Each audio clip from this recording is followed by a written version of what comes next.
Welcome to Ex Machina. Join us as we explore the mysteries of this world. Cryptids, monsters, macabre tales, and horror stories abound. Could they be true? Are monsters real?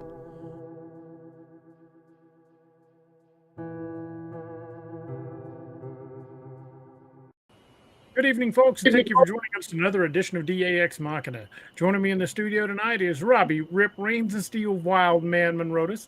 Ryan and the Wendigo guy had a previous engagement, and Doc's feeling a little bit under the weather, so you're gonna have to put up with the three of us tonight. And of course, Steve brought the star of the show, the one and only Pupper Dog. Say hi, yeah, Keenan, you see your adoring fans? He can't see anything. His eyes are covered. Get too much hair in his eyes.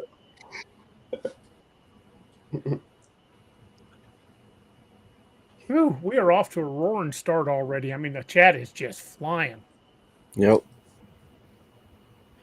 And folks, remember tonight we will give away not only 5 guest memberships to the channel, but we'll also be giving away a signed copy of the newest book, Dark Frontiers: Cry of the Wendigo. You do need to be present to win, and you need to be a subscribed member of the channel.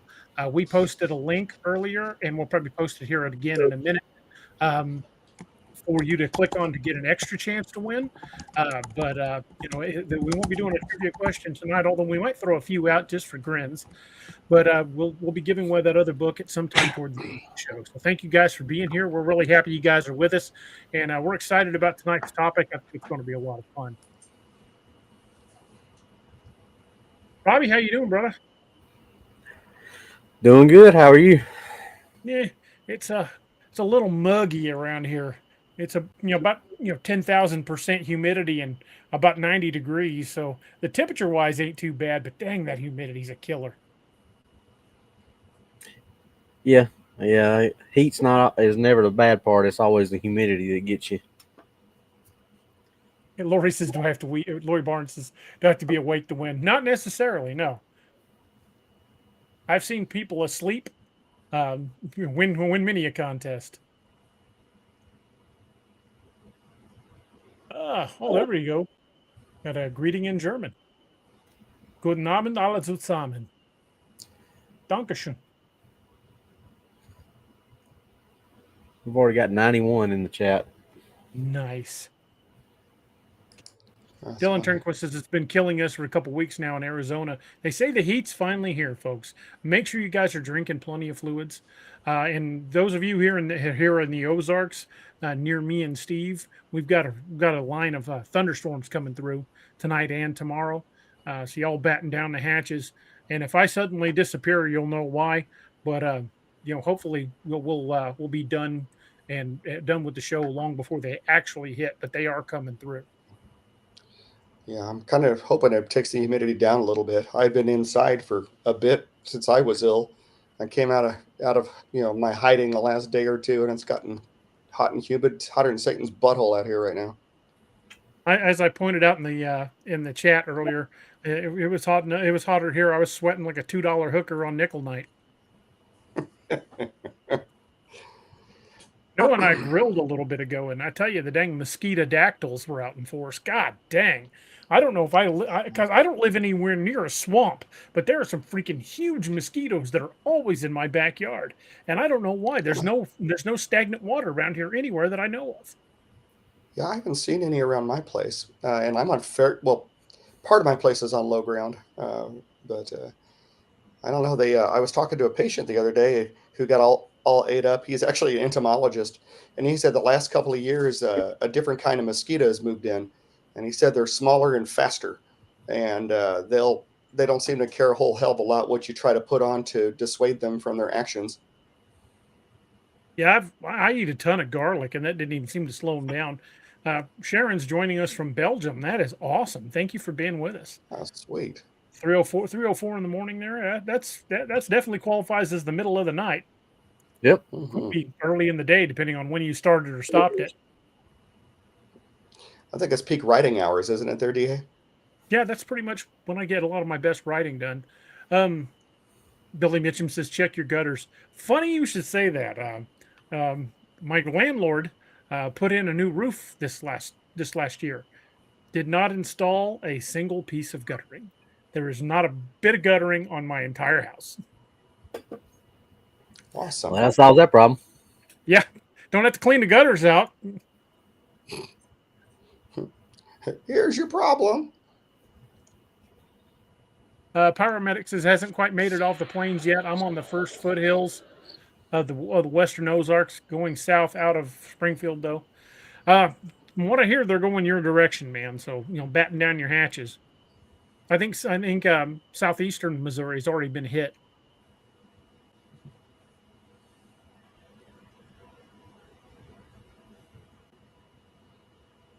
So, boys, what do you guys know about Portlock and Port Chatham?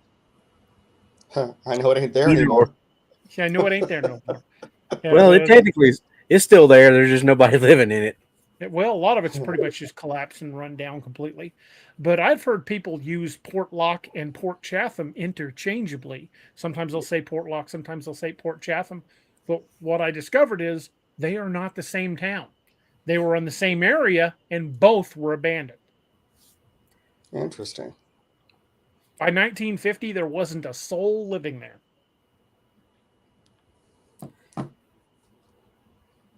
Got somebody in the chat says they live near Port Chatham. Really? Yeah. AKDB says I live near Port Chatham. But you watched that documentary I told you to watch. Yeah. The one with Les Stroud. Yeah, that was a really good documentary. You guys, if you haven't had a chance to check out the documentary put out by Small Town Monsters on Port Chatham, damn good documentary. And they had Les Stroud on the actual documentary, Survivor Man, and he talked about his first Bigfoot encounter was not far from there. Now, the thing is there's a lot of mystery surrounding Port Chatham, Portlock. It's easy to just say it was the Nantinaq or the Bigfoot. But they are known to be extremely aggressive in that area.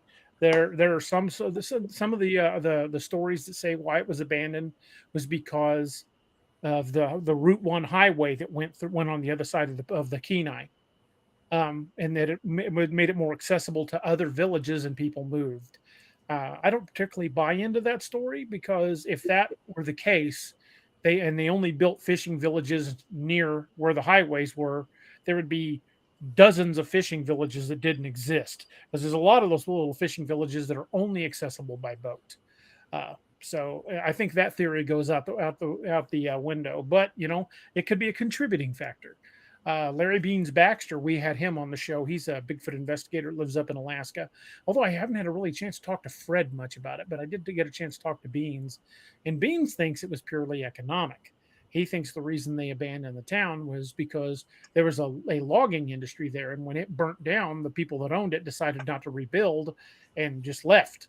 And then other people left because there weren't jobs. But the thing is I don't buy that entirely. I think that may have been a contributing factor. But I think simply, the fact that they lost the logging industry there does not mean that the fishing dried up. That's still a pretty rich fishing ground. I mean, that's still all native land in that area. And so I just can't buy the quote unquote official stories that the highway killed it or the removal of logging killed it. I can't buy that. There's way too many stories of people going up into the woods and just never coming back. Too many stories of them finding body parts floating in the bay that washed down the stream. People who were attacked. There was one guy was crushed with a heavy piece of logging equipment that people couldn't lift. I mean, how do you walk up and crush somebody with something that your average human couldn't budge? So there's some mysterious deaths there. But here's another weird thing about it. That peninsula, that area around Portlock has black bears, but grizzly bears won't go near it. There's plenty of fish there. There's plenty of game there. But the grizzlies avoid the area. Why do you think that is? I guarantee you it ain't the black bears running them out. No. And the thing is, a black bear is not going to be a territorial threat. A grizzly would be a territorial threat. Yes, it would. Those black bears are more hunter-gatherers than they are hunters. But grizzly bears are carnivores. It's not from the Bigfoot game. It's a friend of mine made it for me. And the thing is, grizzlies would compete with a Bigfoot species for a lot of the food source, whereas a black bear probably wouldn't compete with them. Right. Black bear's going to eat a lot more berries and roots and stuff, whereas the actual deer and moose, yeah. And, grizzly bear probably would be very prone to attack a small Bigfoot if it goes off by itself. Mm-hmm. So I would say the Nantinaq in the area, keep the grizzly bears well out of that area. Brian Barber's back. He's got a new account. He says, "Hey guys, Brian Barber, the Peanut Butter Kid on a new account. Portlock is my favorite Bigfoot history of proof." Yeah, it's a really fascinating bit of history. It had a functioning post office, and I can tell you, the U.S. Postal Service does not just abandon those lightly. Once a post office is established in the settlement, yeah, it's a big deal. I mean, they cannot leave it unmanned, and for them to just close one, yeah, that took some doing. I mean, that wasn't just something that was arbitrarily decided. Well, from everything I've heard, that was the last person that actually left was the postmaster. So that tells you, they kept it until the very last, minute or moment, however you want to look at it. Well, any postal office, depending on, regardless of the country, they don't turn them loose lightly. I mean, shoot, the first battle of World War II was fought at a Polish post office. Germans told them to surrender, and they said, "Get bent," and they returned fire. Exactly. Marcus Antonius says, "Do y'all think Bigfoot use primitive tools, or do they simply use brute strength? If they're as smart as we think they are, I would say they're definitely tool users. Chimps are tool users. Gorillas are tool users. So even if it's something as simple as using a blade of grass to get ants out of an ant den, they're definitely tool users. But then there are other accounts where people have talked about them using clubs. And I don't know if you've seen the movie. Was it Primal Fury or Primal Rage? Primal Fury. Primal Rage is the one we talked about. Rage, where they were using primitive bows and arrows and tomahawks. So a lot of Native American lore talk about them being tool users and trading with people. Jesus Payan has found artifacts in the area where he researches Bigfoot that could only be for something the size of a Bigfoot. These are stone axe heads and stone hammer heads that are so big a person couldn't even swing it. I definitely think they're tool users. Does that mean they use tools all the time? Probably not. It's breaking it down to brass tacks. Throwing a rock at somebody is tool use. Yeah, and they definitely have been reported to do that. Well, I think the tool use would also be kind of contingent on what they're eating at that moment. I mean, think about humans even. I usually eat with a knife and a fork, but you give me a set of ribs, and I go to town. It's fingers and face. I'll be having to take a shower afterwards to get the barbecue sauce out of my beard. Well, yeah, I mean, those coin-operated car washes are pretty valuable, after a meal like that. Just go get hosed off. Someone mentioned orangutans. Brian did. So I saw orangutans using spear for fishing in one video. Funny you should mention that. Do you guys remember when we talked about Bigfoot using herbs, native herbs to treat itself? There's actual footage of an orangutan in the wild treating an injury. It healed itself. It took care of an injury over time and recovered from it.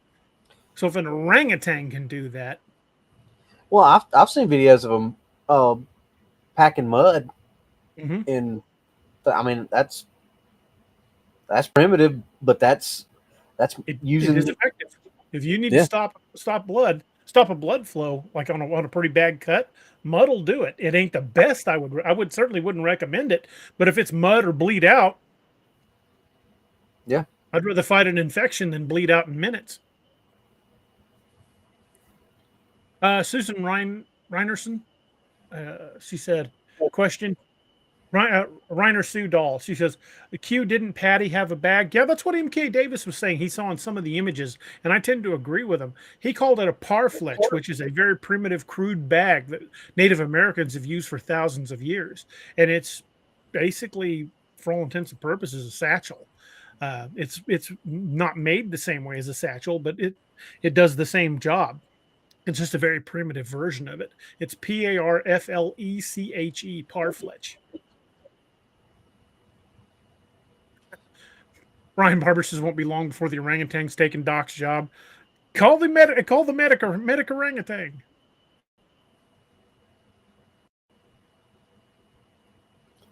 Well, they are a little bit taller. Not much. Definitely got longer arms. Justin Oldfort says I was taught to put mud on a wasp sting. I was told the same thing. Put pack mud on a bee sting to draw it out. Tobacco. When I was a kid, my dad used to roll his own cigarettes, and I remember getting stung pretty bad on the arm one time because I was messing with a bee, and it stung me. And Dad packed it with tobacco. I can't tell you how many times up at my dad's house I'd get stung, and he'd drop that half of that chew of tobacco out of his mouth and smack it on whatever. It stings a little bit more, but it pulls the sting out. Yeah, I wonder if that would work on snake venom. Steve, what do you think? Steve, we can't hear you. You're muted. How's do I unmute myself? I guess it would depend on probably the alkalinity of it.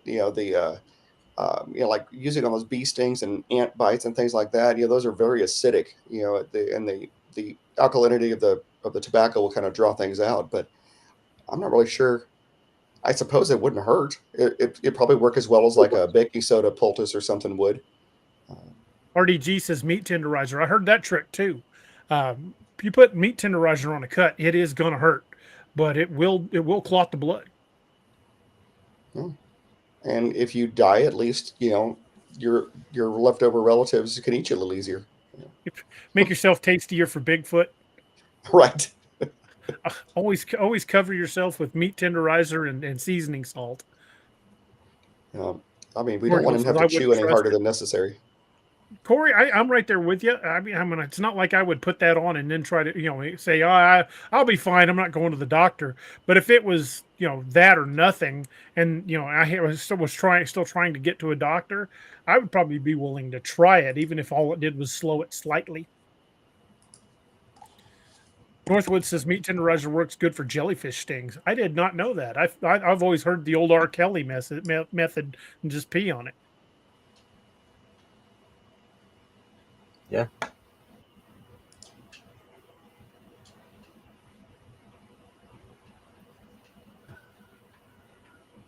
But if an orangutan can do it, then why wouldn't Bigfoot be able to? So one thing that I found, and I've watched a lot of the documentaries about Port Luck, Port Chatham, whichever one you want to call it, even though you're right, that's actually two different. And I can't remember how far apart they're not that far apart, but most people just call them one or the other. But one of the things that I really found interesting about that is the location. I mean, that whole area is pretty much the end of the Western world, because you're getting close to Russia when you get into that area. And we all know what has happened over in that area. So I guess it really wouldn't be too much of a stretch to consider some of them maybe coming over this way. So maybe there's a correlation with what happened at Dyatlov Pass, that type of creature, and what happened at Port Chatham. Very well, very well could be, because the Nantinaq, which seems to be the version of Bigfoot they have in that area, is reportedly extremely aggressive. Billy Mitchum says, I saw the story of the orangutan. It was a leaf that had antibiotic and pain reliever effect to it that the same one the locals used.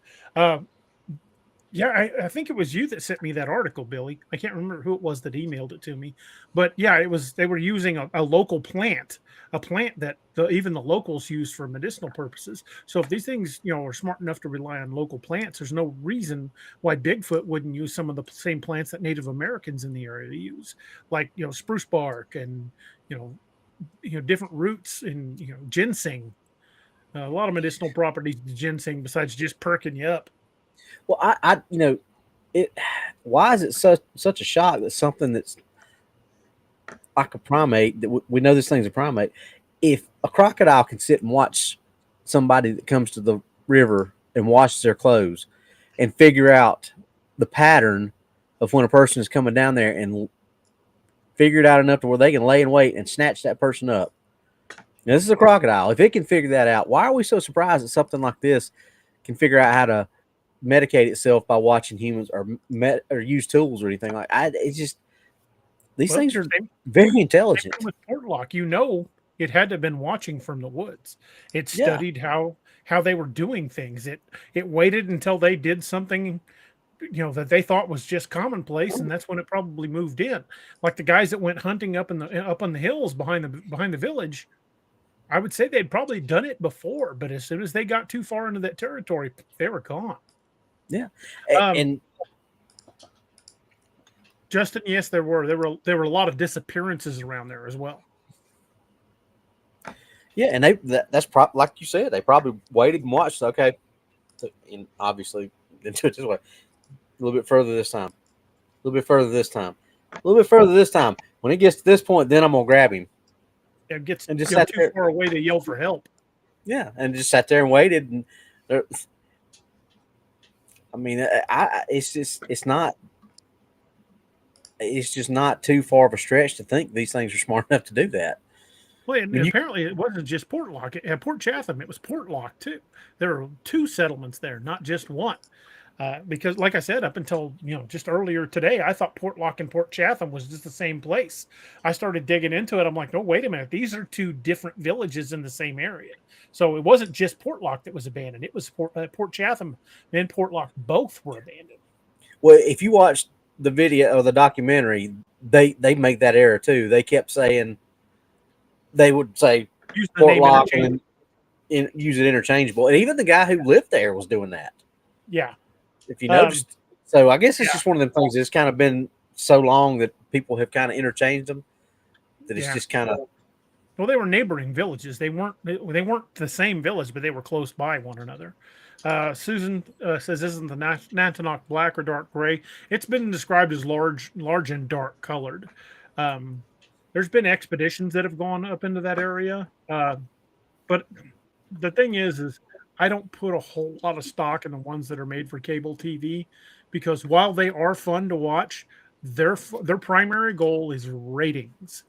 They're not trying to provide factual on the ground information. They want their show to do well so they make money and ad revenue. It's not saying that they're making crap up. I'm just saying anything that's on network TV is hard to take at face value. Because they're going to try to play things up for shock value or, anything like that. Now, the Small Town Monsters one they did up there was pretty good. And then Les Stroud talked about his time on that peninsula. So, yeah, there's a lot of great information in that one. And that, again, that's not a network thing. That's, people that are trying to bring factual as much as they can documentaries out for us all to watch. And like you said, that was Les's first encounter with something. That's what pretty much set him on the Bigfoot path that he's on now. Right.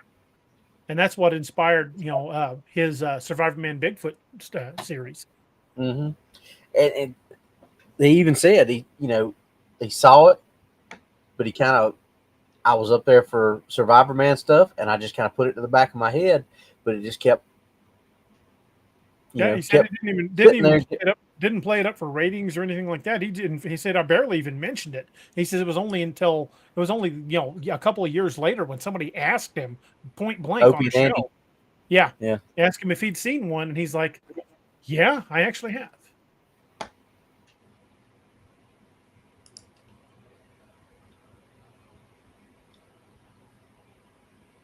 But I think that it's pretty not cool, but it's pretty interesting to think that maybe that might be the same type of creature that all that stuff at the Atlas. I wonder how far that is. Like it, I know by their standards it probably wouldn't be that much because we've talked about them having a couple 1,000-mile radius, but just out of curiosity, I wonder how close that would be to the Atlas Pass. Well, Dyatlov Pass is in Siberia. Yeah, there's not even a land bridge connection anymore. So no, that'd be it's over in Siberia. ocean, thousands of miles. Yeah, because Dyatlov Pass is actually closer to Europe than it is to the other end of Asia. Well, no, my point to that is back when there was crossover, how far was it? Was it far enough for that to happen and some get? Maybe. I mean, it's hard to say what all migrated across the land bridge, and I understand the migrations could have gone both ways. Because you think about, like, and Brian brought the thing up, some of the bodies, the way they were torn apart and beaten and all this at Port Luck and Port Chatham, lie the same way that the bodies were done at Dyatlov Pass. Mm-hmm. RDG says, do y'all think someone has actually killed one and it's just being hidden from us? I think the government has known about them for a very long time. And there are stories that go back to the early 1800s of them. There was one supposedly killed on a railroad track. It was supposedly taken back for study. There was one that was killed, I believe, in Illinois in 1823 and then taken back to New York to be studied. Every time any of these Mount St. Helens. Yeah, Mount St. Helens, supposedly they were taken out by truckloads.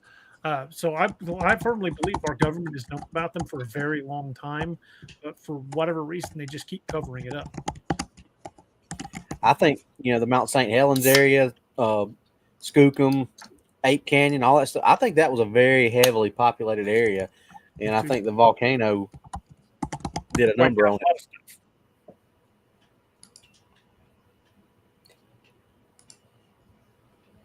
Because I've heard many different stories of people talking about them bringing those big helicopters, big Chinooks in with those sling nets and like just flying them out by the cargo net load. Well, supposedly in the original LBL incident, after the little girl was found, a special forces unit came in, and then sometime during the night, a few days later, a helicopter came in, lowered a net, and then flew off with something heavy. Now, I've heard that in a few different tellings of that story. So, could have been possible. They even got a dog in. But I like I said, I firmly believe our government has known about these things for a long time, at least 100 years. I'm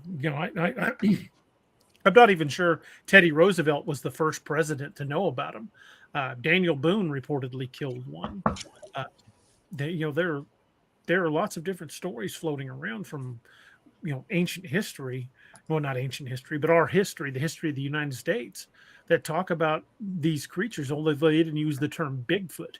The term Bigfoot wasn't coined until 1957 when Jerry Crew found those big footprints near his logging equipment, and the local newspaper called it Bigfoot, and it took off. But Native Americans have had names for these things going back generations. Before the term Bigfoot, there was Wild Man or Hairy Man. There were all kinds of names that people referred to these things. And if you look at some of those old newspaper clippings from back in those days, if you look up Hairy Man attack or Crazy Hermit, there's lots of those stories. Hairy Man, Wild Man, those appear a lot in old newspapers, and they just kind of get overlooked because it doesn't have the infamous Bigfoot name on it or Sasquatch. But when you read the articles, that's what they're talking about. Top of the hour. Top of the hour? Well, bottom of the hour. Or whatever. Well, yeah. Let's 30 minutes in. Yeah, all right. Let's try to keep the ads short tonight. We'll just play the one from Doc, and we'll try to keep the others to about 30 seconds apiece. So we'll hear a quick word from our good buddy over at Dark Angel Medical, Little Doc himself. Hey everybody, this is Kerry Pocket Doc Davis from Dark Angel Medical, and you are listening to DA Ex Machina with DA Roberts. You may recognize me or some of my products from Dark Angel Medical in some of the Apex Predator, Lakeview Man, and Wild Hunt books, and you can get those products at www.darkangelmedical.com, along with training classes on how to use those products and save a life. Shoot us an email at info@darkangelmedical.com and be the difference. And head over to darkangelmedical.com. Don't forget to use discount code Cryptid20 for 20% off your order. Now, back to the Nantinaq. Do you think that the Nantinaq, and I just kind of wish Ryan was here for this, do you think the Nantinaq is actually a type of Bigfoot, or do you think it's something more aggressive, like a Genosqua or a mountain giant? Well, I mean, I think I kind of. Because they are hyper aggressive. I already threw that little hint of what I think out there. I mean, I don't think this is your garden variety Harry and the Henderson's Patty Gimlin Bigfoot that was doing this anyway. And that's why, when Brian brought that up too, about a lot of similarities between what happened to some of the bodies that were found in this area versus the ones in the Dyatlov Pass. You definitely dealing with something a lot more aggressive than, Well, a lot of things in Alaska are more aggressive. Brown bears are more aggressive. Moose are more aggressive. Hell, moose kill more people than bears do. So, I don't know if it was something about Alaska that makes them more aggressive, but moose down here in the lower 48, like there's a lot of moose in Maine, but you don't hear about them attacking people nearly as often. We got black bears down here and they rarely attack people. We have grizzlies in the lower 48 and they do occasionally maul somebody. It's always Alaska. You hear where, hunter was mauled to death or killed by a grizzly bear, or especially someone out hunting one and only wounds it. Yeah, that's a great way to become a bear snack. But it just seems to me that everything up there is more aggressive. Yeah, but I think there's a reason that it's more. I think it's a different type up there than, and like you said, it may be Genosqua, maybe a Gugwig. We don't know. I mean, it's something that's hyper aggressive because, like you said, how many reports of people getting mauled and pulled apart like that do we have in the lower 48 versus how many we have in Alaska that have those kind of stories? Exactly. Kind of few and far between in the lower 48. I mean, you do have them, obviously, but for the most part. Look at just the bear species, though, how they tend to get aggressive as you increase the latitude. Your brown or your black bears, they're omnivores. You leave them alone, they'll leave you alone unless you come up on one of their cubs or try to shoot them or something. You get a little further north, you start getting to grizzlies. Grizzlies will hurt you in a heartbeat, and you're on the menu for sure. And then you've got the polar bears who'll just eat you because, well, fuck you, and they'll eat you anyway. It's maybe Bigfoot type creatures kind of do the same kind of thing. Maybe they are kind of related to the Gugway, and that they're these just hyper aggressive trolls of the Bigfoot world. Well, in Alaska, if you look at the brown bear they have there, the coastal brown bear is more aggressive than the inland brown bear. So maybe it's something to do with their territory. Maybe they're extremely territorial. Or, like Robbie was saying, it may be just a particularly nasty branch of the family that lives in that area, much like the Dyatlov Pass. But, we've also got the Nahanni Valley and the Headless Valley down in the Superstition Mountains where people have, bodies have been found missing heads. So maybe there's just certain types of these things that are just pissed off all the time, or they don't like the smaller hairless apes coming into their territory. Yeah. Could it have something to do with food scarcity? I mean, everything's competing for resources in Alaska. I mean, speaking of humans, most of us get a little more aggressive when we're hangry. Hey, Fred's in the house. Hey, Fred. Fred, we'd love to get you to get your opinion on all this. Why do you think they're more aggressive in Alaska?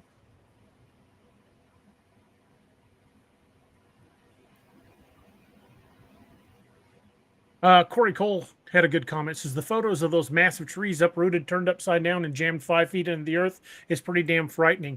I know a couple guys that have found those in the Mark Twain. I think that is definitely a territorial display. Mark Napier says, I think the Chatham attacks were about man hunting and taking the fish. They were probably depleting its resources, and it didn't like that one bit. Craig Dill says, do you think some of the missing people in Alaska could be blamed on the Kushtaka? I know it's a shapeshifter, not a Bigfoot. Yeah, there's some pretty strange things in Alaska. And anybody that just from the comfort of their own living room and their own couch just dismisses these native stories as folklore, has obviously not walked in places like that. It is very difficult to say you don't believe in something when you're in its territory and you're talking to people that have had encounters with it. It's far easier to disbelieve something from the comfort of your living room.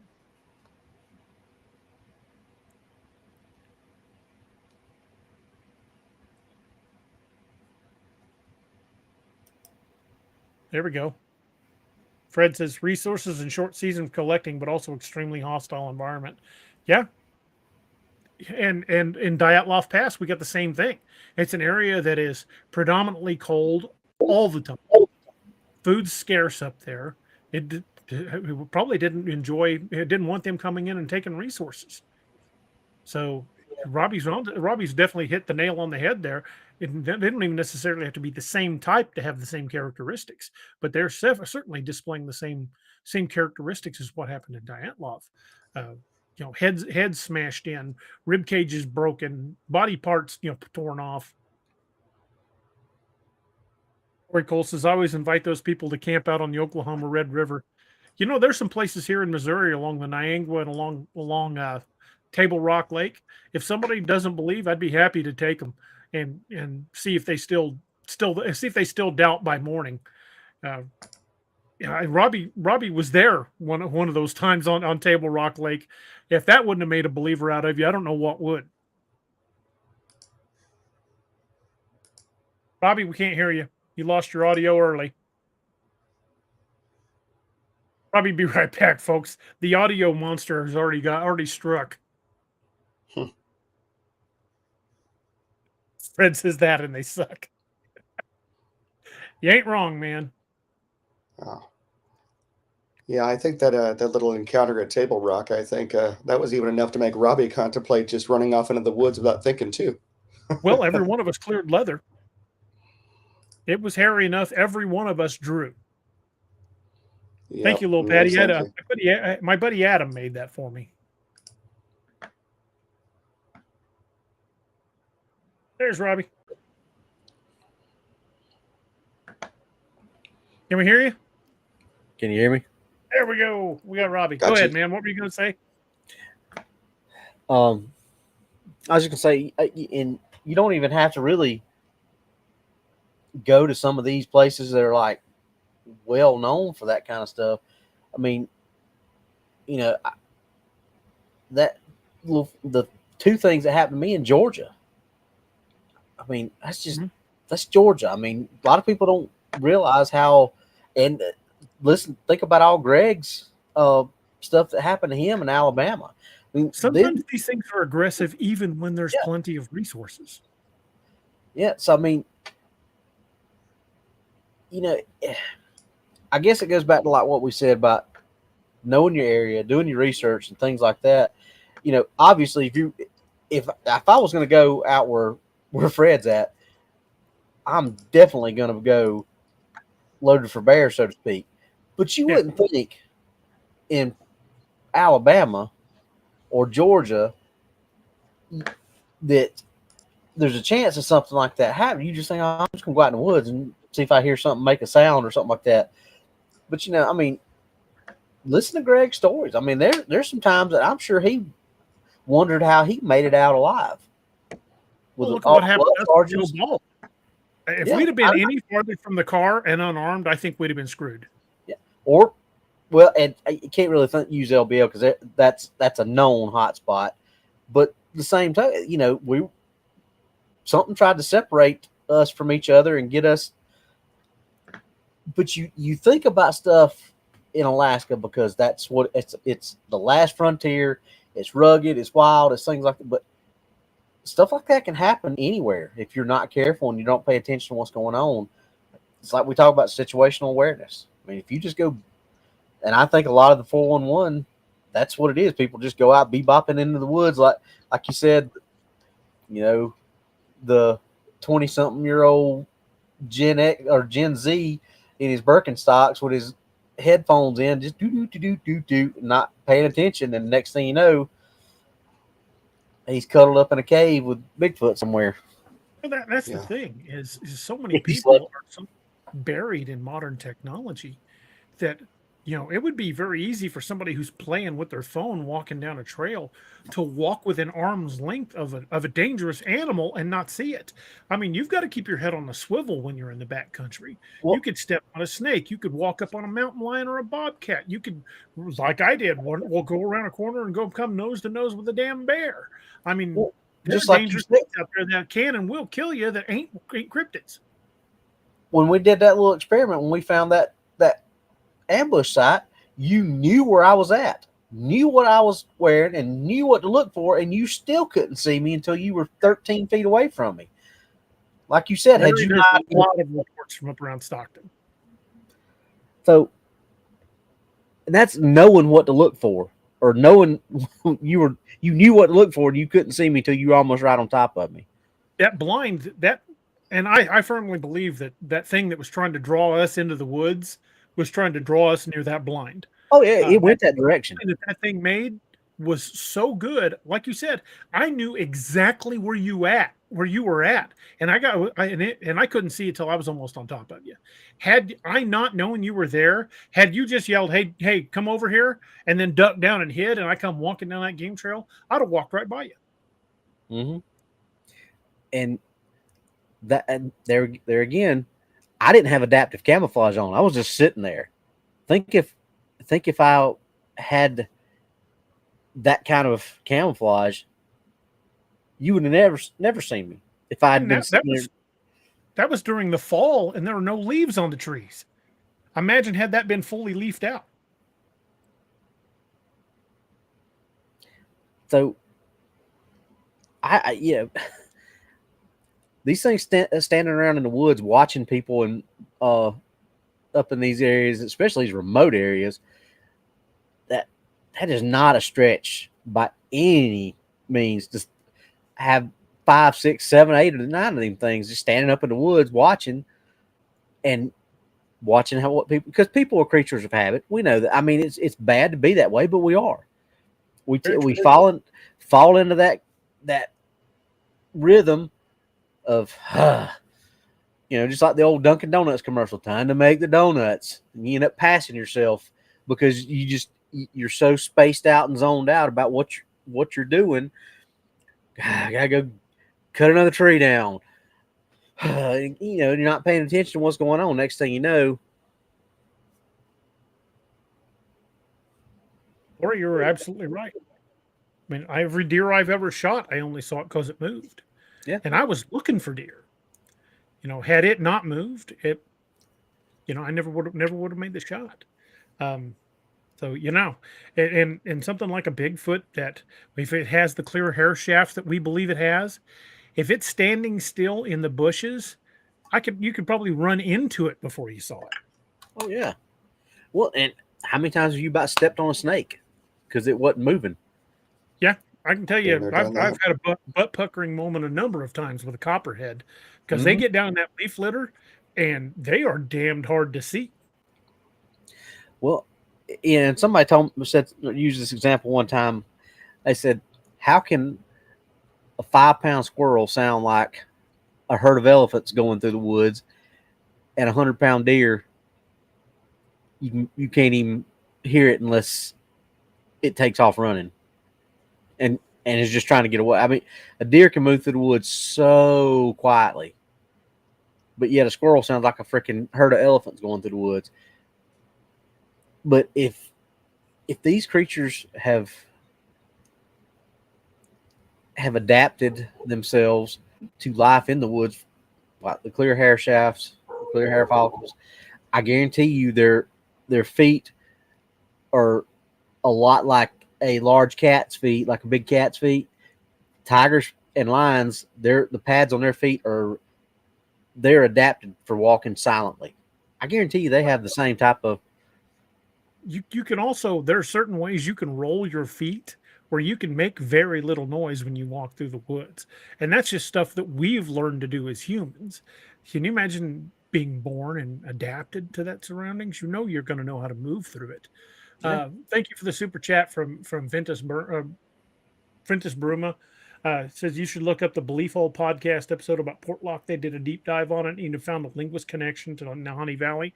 I suspected there was some kind of connection with the Nahanni because of the sheer aggression and the way they dismember their victims. And when you make that connection to the Nahanni, you've got to make that connection to the valley that they call the Headless Valley in the Superstition Mountains at the other end of the Rockies. So I don't think it's just that these very hyper aggressive ones are native to one particular area. I think that there are different types of these things, but some of them are just extremely territorial. And that's not even to say that there aren't some that are in the ones that typically don't show any aggression or don't do anything. That doesn't mean that some of them don't just have a bad day, get pissed off, and rip somebody's head off. You know, if I had a endless string of people that just walked through my living room, eventually I'm going to get pissed. Well, probably it's not, knowing me, it's not going to take long. It's going to be probably the first one that walks through the door. But you know, if I've got a string of people walking through my living room, pretty soon I'm going to snap, tell people get the hell out. Yeah. And if somebody kicks my door in, you know, and I'm not saying that necessarily that's going to happen, but if somebody kicks my door and comes in my house, that may be exactly how they're looking at it. We're kicking their door in and walking through their living room. If somebody kicks my door in, I'm going to meet it pretty aggressively. So, can I blame them? It's no different than when somebody goes walking in the jungle and gets killed by a tiger. It's no different than when somebody goes swimming in the ocean and gets attacked by a shark. It's the same thing. You go into a wild creature's habitat, their home, like you said, things like that are going to happen. I mean, that is just, and you got the example perfectly right. If somebody breaks into our house, we have the right to defend ourselves by our laws. Right. If we feel like we're being threatened, we have the right to defend ourselves. Well, how is it any different? I mean, you know, This, if we feel threatened, this comment from John Temprine made me think of something. He said, years ago, tracked a bow shot doe to a big blood puddle next to a tree gone, no tracks leaving. Never knew these critters existed. It's funny that you mentioned that, because it made me, when you mentioned that, it made me think of an encounter story I got from a guy that lives down on Beaver Lake near Rogers, Arkansas. He was bow hunting, and he was tracking a small buck.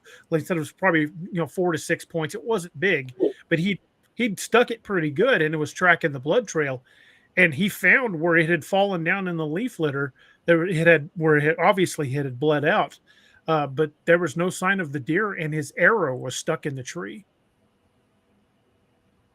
I would have been like, you know what? I think I'm fixing to start bow hunting somewhere else. Bigfoot says, thank you for the fast food. You can have your kebab back. Exactly. I don't need this. I don't need this toothpick. No kidding. Ours are bigger. Hmm.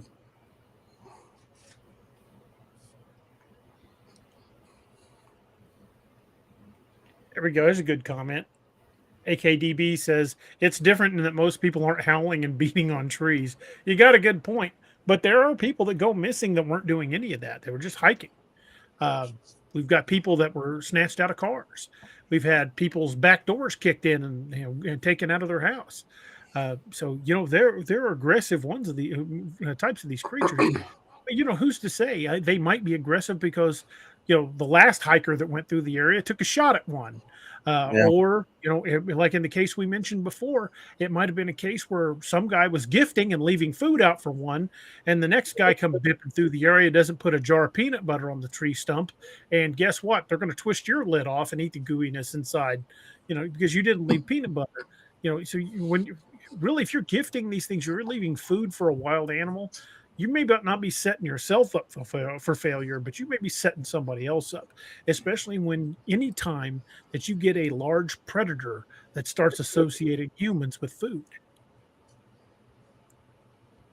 That's why if people start feeding black bears in Missouri, if the bears become accustomed to it, Missouri Department of Conservation has to put them down. Well, and we've talked about all the different examples of habituating animals before. I mean, just like the people that fish in Florida and clean their fish right there at the dock or at the edge of the lake, and the gators get used to it and come up and they start associating people with food. And what happens? The next thing you know, you get the one like the old woman who's walking her dog down, and her and the little dog get pulled off in the water because things like that happen. I mean, nobody intends for that to happen. Nobody thinks about it, and but that woman didn't feed those gators. She wasn't cleaning fish in there, but she's the one that paid the price for it. Right. Some of those missing 411 may not have been the ones that were doing anything, but they may have been the ones that paid the price for somebody, 2 or 3 people before them that pissed them off and, took a pot shot at them, like you said, or whatever.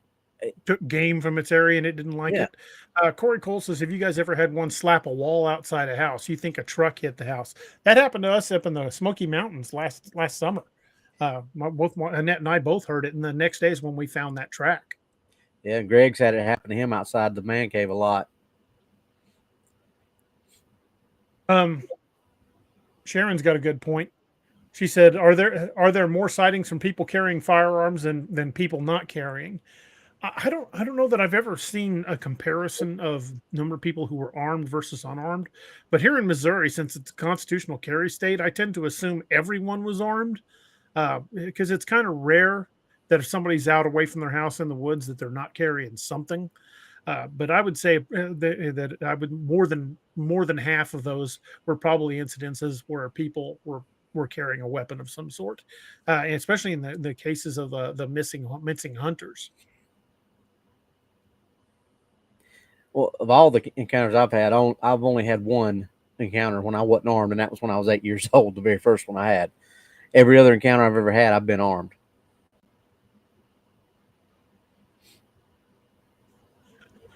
Roxanne, I'm glad I could leave an impression when you said twisting their head off and eating the goodness inside. Yep. The gooey goodness, he said. Not just goodness, yeah. Dr. 45-120 Sharp has a great comment. Especially when we resemble them in structure, we appear as direct competitors. Yeah, that you might be onto something. I mean, that could very well be just the one little thing is all it takes. I mean, but then again, Kenai, they view grizzly bears as competitors, and on that whole peninsula near Portlock and Port Chatham, there are no grizzlies. That's kind of like a weird reversed uncanny valley. Mm-hmm. Yeah. They don't fear us, but they don't like us. Yeah. Well, where humans tend to go, game disappears. I mean, look how many buffalo used to travel across the American West before we basically cleared them out. Yeah. Almost hunted them to extinction.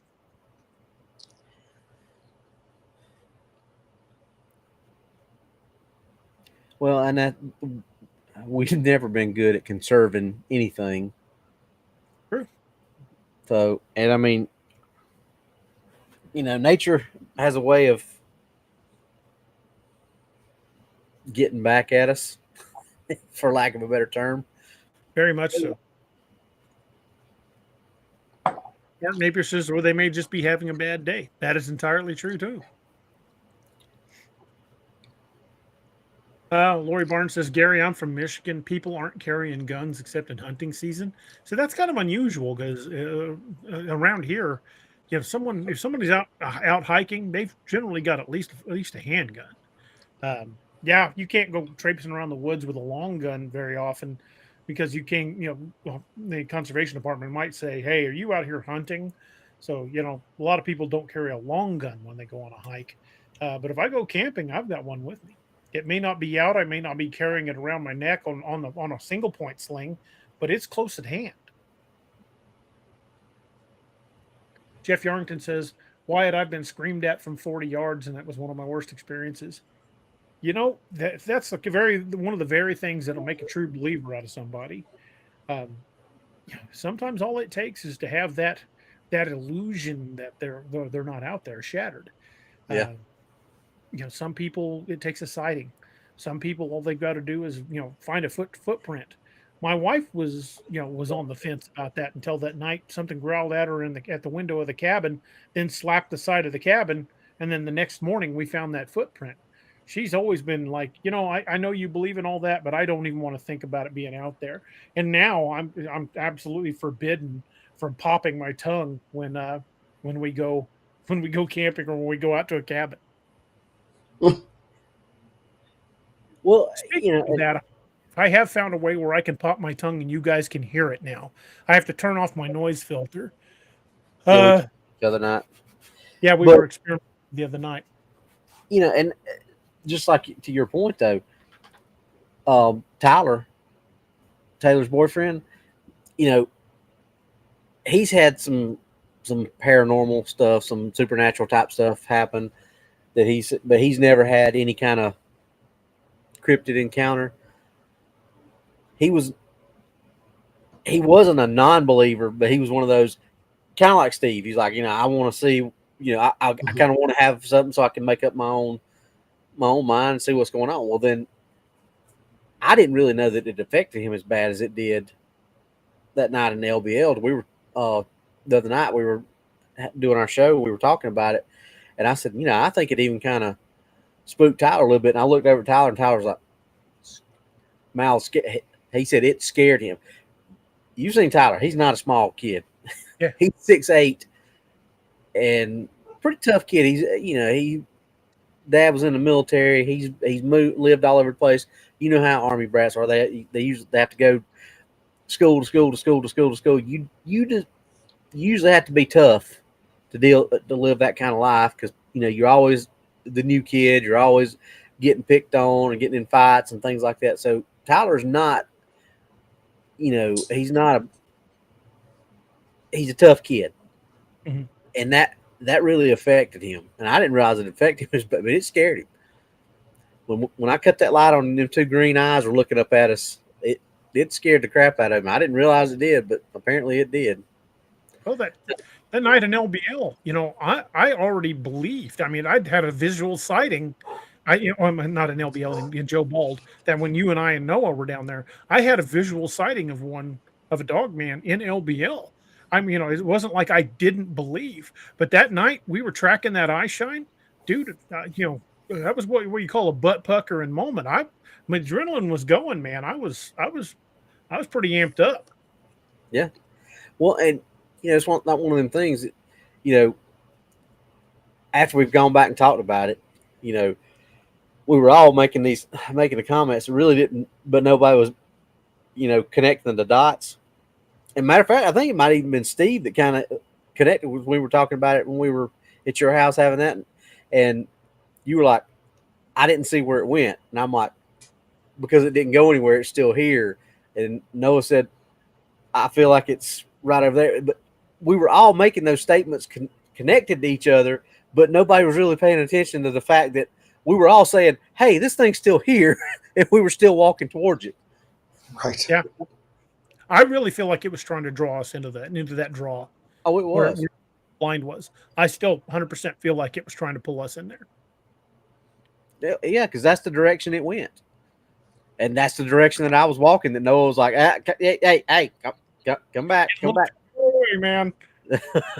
I think if we'd have gone much farther up the gravel part, if we'd have gone much farther, it would have gotten between us and the car. Well, the thing is, and when Noah and I were, I can't remember if it was after we found it or right before we found it, when we were down there on that little game trail, and we were looking at the game trail, and then we were both looking back at where we were standing the night before.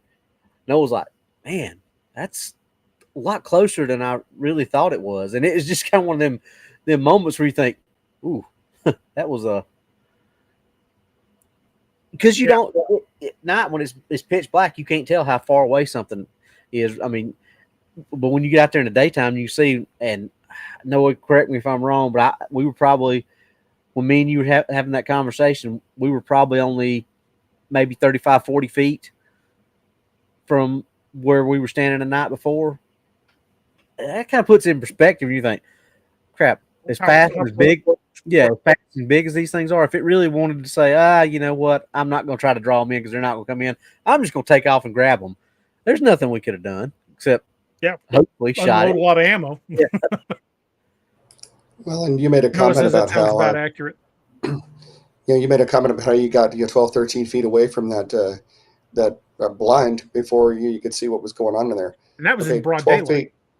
Yeah, for 12 feet, you're talking 4 yards. They train you on pistols at 7 yards because they figure anything within 7 yards, you don't have a chance with a pistol.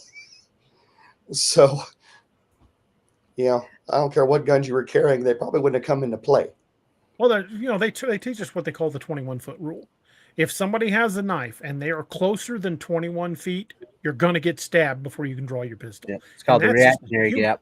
Yep, that's why they teach us about the reactionary gap, to try to put distance between us and an armed subject. Because if you've got, if they are too close, you will not be able to get a weapon out in time. And not all body armor is made to stop a knife. Most of it is just ballistic. When I went through my specific skills or defensive tactics instructor class, we went through what they called SKID, spontaneous knife defense. And yet one of the things they have you do is you start off with your back up against the wall and you got a partner in front of you, and they had us all like one line was up against the wall and the other line was right in front of us. And every time they blow the whistle, whoever was in front of us would move down one. So if you were on the wall, you stayed there the whole time, and people just moved down in front of you. And each time the whistle blew, they would progressively get higher and higher in their percentage of how hard they were trying to cut you, because they were teaching us the blocks, checks, and passes and all that stuff. And the instructors were like, this is to get you in the mindset of, if you're fighting somebody that close with a knife, you're going to get cut. It's not a matter of maybe you're going to get cut. You will get. Yeah, my first activation riot team, when I was on the CERT team, Lieutenant Estrella, he pulls me to the side. He goes, "You're going to the front. You're going out in front." I'm like, "Okay." He says, "You're going to get stabbed." I said, "What?" He said, "You are going to get stabbed. This guy has a shank." And he got me. He creased my armor, but he didn't get me. But if he'd have been 3 inches back, he'd have punched a hole in my ribs.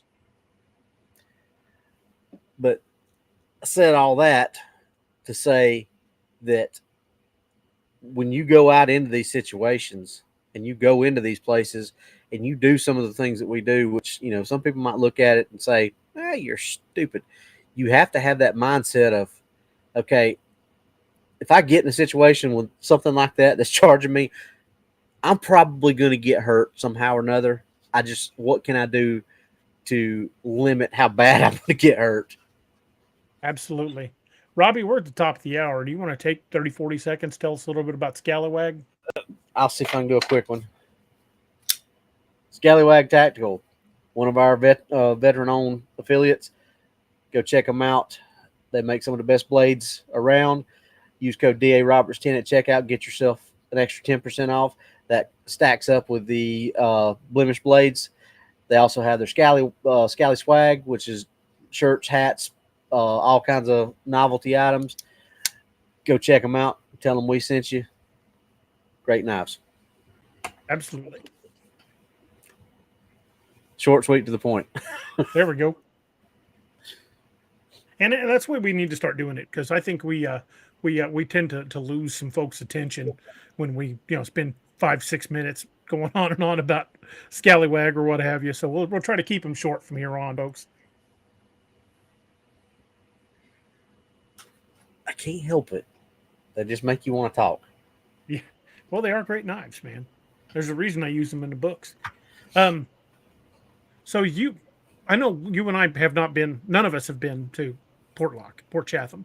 I would love to go there, and hopefully it's on my bucket list. It's one of those places, if the books really take off, I'm going to take an expedition up there. I will outfit and take an expedition to Port Chatham.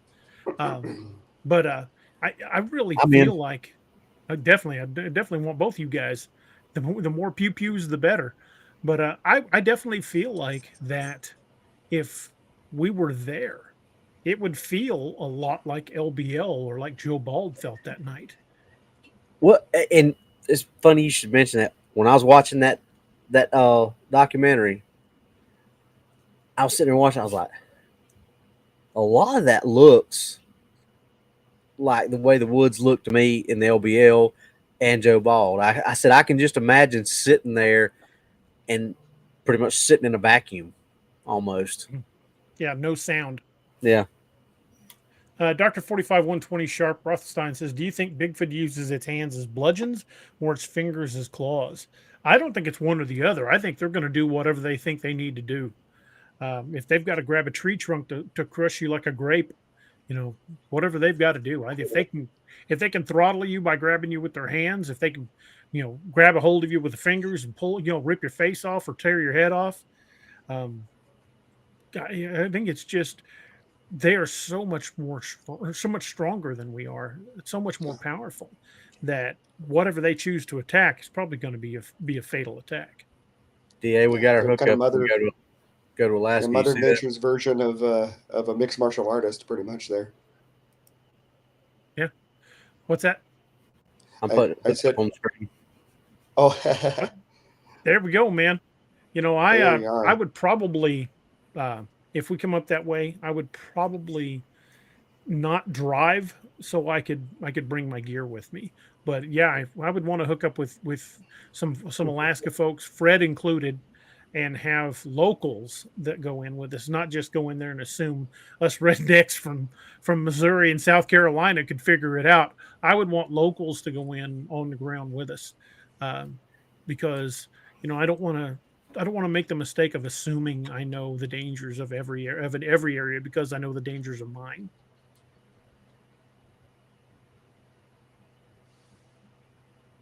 John Tempering says, it's what I would do, the same thing using hands and claws if I had to. Exactly. If you're trying to put something down, you're going to use whatever's to hand. Yeah. Hey, it's the top of the hour. Let's go ahead and give away the 5 guest spots. Guest memberships. Who would like a chance to win a guest membership? You guys interested? We're going to give away 5. You have to be a subscribed member of the channel to be eligible to win. That doesn't apply to Facebook. You have to be a subscriber of the YouTube channel to win one of the 5 guest memberships to YouTube. Noah Noah is also speaking of giveaway. We'll do that one in about half hour, 45 minutes, Noah. Yeah, we're definitely making sure you get your entries because we are giving away the book tonight. Noah, can you drop that link again? Oh, already did. Okay, well, here we go, folks. I am going to drop 5. We will know here in just a second. Again, these are random. This is something that YouTube does as a random giveaway. So I've got no control over it. So I don't know who's going to win, but good luck. Here we go. They will be popping up in the chat.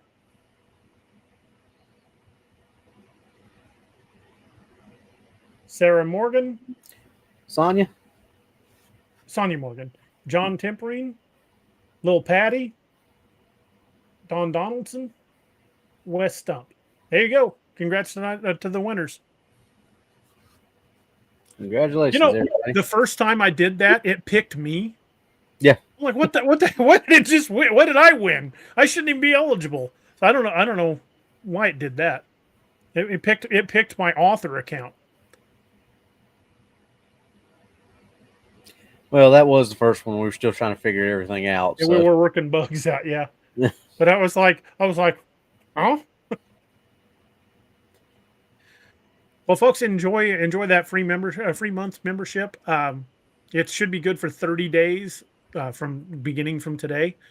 So check it out. You'll have access to some of the exclusive videos that are on there that are only for members of the channel, and we will be adding more. So if you choose to remain a member, you'll have to select it. Should give you an option when that expires. But if you'd like to remain a member, be watching for that because we will be having members only videos that should be coming more soon. Marcus says, what perks do members receive? You've got a bunch of emoticons, different like Bigfoot and Dogman icons that you can use as emoticons in the chat, and exclusive videos. And we've got several up right now. We're going to have more up. I haven't put any up for a while because things have got kind of complicated here lately, and especially since I've been dealing with all that stuff with my heart. But I'm feeling pretty good now, and Noah and I are going to start putting up some exclusive videos, some like fireside videos and things like that. So look for those coming soon. And since Doc and Robbie are both going to be here in the last part of June, look for us to get some videos with them up there as well. Yep. We got what, two more weeks? 2 weeks. Yeah, you guys will be here the 23rd, the night of the 23rd. Yep.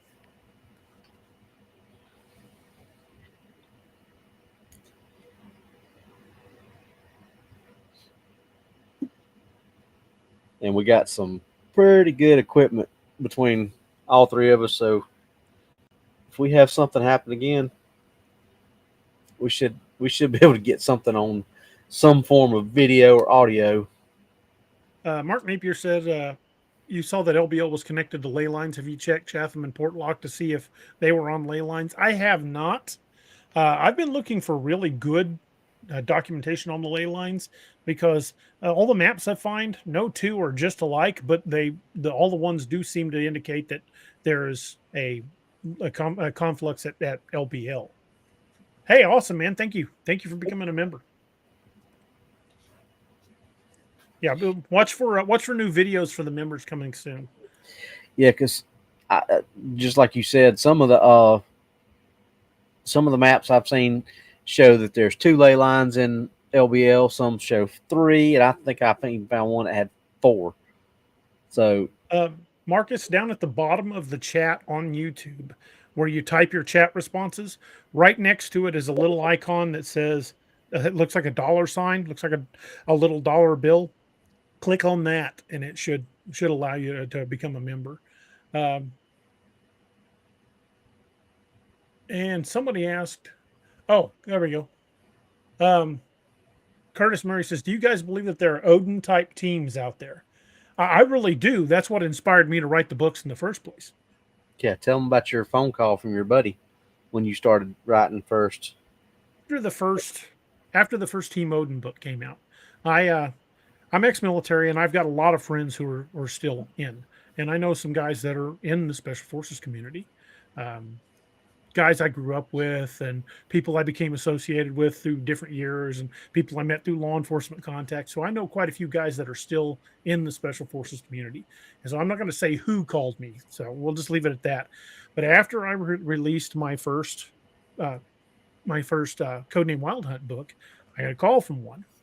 He's like, hey, just read your Codename Wild Hunt book. I'm like, yeah, what'd you think? He goes, well, I wish you'd have called me and told me you were writing this. I'm like, why is that? He goes, because you made some folks real damn nervous. He said, where are you getting your intel? I'm like, what do you mean? He's like, you hit a little close to home on some stuff. Where are you getting your intel? I said, dude, I just pulled it out of my ass. I just made it up. He goes, well, he said, if you took, I told him, I said, from stories I've heard and encounter stories where people said military got involved, I just kind of pieced those together and wrote a book. And he's like, well, dude, you hit a little closer to home than is probably good for you. I'm like, well, I'm not planning on disappearing anytime soon. He's like, well, don't be surprised if somebody doesn't voice their displeasure. I've never actually had someone show up and say, you need to knock that crap off. So I'm still writing the books, but it wouldn't surprise me. And to the surveillance fan across the street, you guys want some donuts or something? That may be where our 24-hour service truck. That may have been. They may have overheard us talking about going down there. Now, where you're going to be into trouble is when you end up in the situation like our friend Jonathan, where they offer you a certain amount of money for the rights to the book, and you're not allowed to finish it. That would be cool. I mean, if that happened to me, man, that would be some awesome bragging rights. Like, we really enjoyed this book. We need you to pull it off the market, and here's a shitload of money. Right. Okay. Yeah. Okay, but can we still go out and look for the stuff? Yeah. The only downside to it is when it's like a plot of an unpublished book, and then this entity that offers you the money says, yeah, and if you ever leak, what was in that book, they'll never find you. You're just going to disappear. Yeah, you might have a heart attack for real. Curtis, I'm glad you enjoyed Lakeview, man. I'm pretty happy with that book. Yeah, that was pretty good. I think I've read that one. What I say, DA 24, 25 times, something like that. And listened to the audio a few times too. Yeah. Dr. 45120, Missing 41, the Dennis Martin story. Yeah, there were special forces that showed up looking for him, and there have been a number of other ones. Supposedly, there was a small department somewhere in South Carolina. I can't remember where a local sheriff was having people go missing in the county, like their house, kicked their door into their house, and people yanked out of cars, and a group of military showed up. Most of them were Navy SEALs, but they weren't all SEALs. And they're like, we got it from here. Stay the hell out of the woods for a few days. And I've looked, you've talked about that. I think that might have been North Carolina, but some people are just. The version of the story I heard said South Carolina, but you're right. It could have been North Carolina. See, I've heard the story. I've heard 3 or 4 different versions, and 3 of the 4, I've heard North Carolina. Somewhere up around the actual location of that and go there. Yeah. The closest that I've been able to find is somewhere in the Pisgah National Forest, which would make sense because remember where I told you I was at doing my tracking training was there, and there was a lot of stuff up there that was going on in the Pisgah Forest that I was like, the Pisgah and the Uwharrie National Forests, both hotspots. Mm-hmm. So,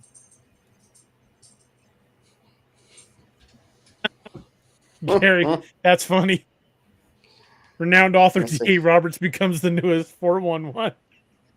Well, given that we live just in the for the Ozarks, record, I don't plan on disappearing anytime soon. Yeah, D. Roberts, the missing 417. Yeah, Gary. I'm not esteemed, and I'm going to be with him next time he's out in the woods, and I don't plan on going missing either. Yeah, we're going to get into some hairy places while you guys are here. We're going to go out to Smiddle Cave. We're going back to Joe Bald. Yeah, there's some hairy places we're going to try to get into. Well, I'm off the early part of that week, so Well, if you, I if was hoping you'd plan be earlier able on, to count go me with in. us. Yeah, I have to work Wednesday, Thursday, Friday that week. So, well, they'll both get here Sunday evening. Doc probably will get here pretty late, but if Robbie gets in early evening, we'll probably hang out over here and have a fire in the backyard, and you're welcome to come over and join us. Sure.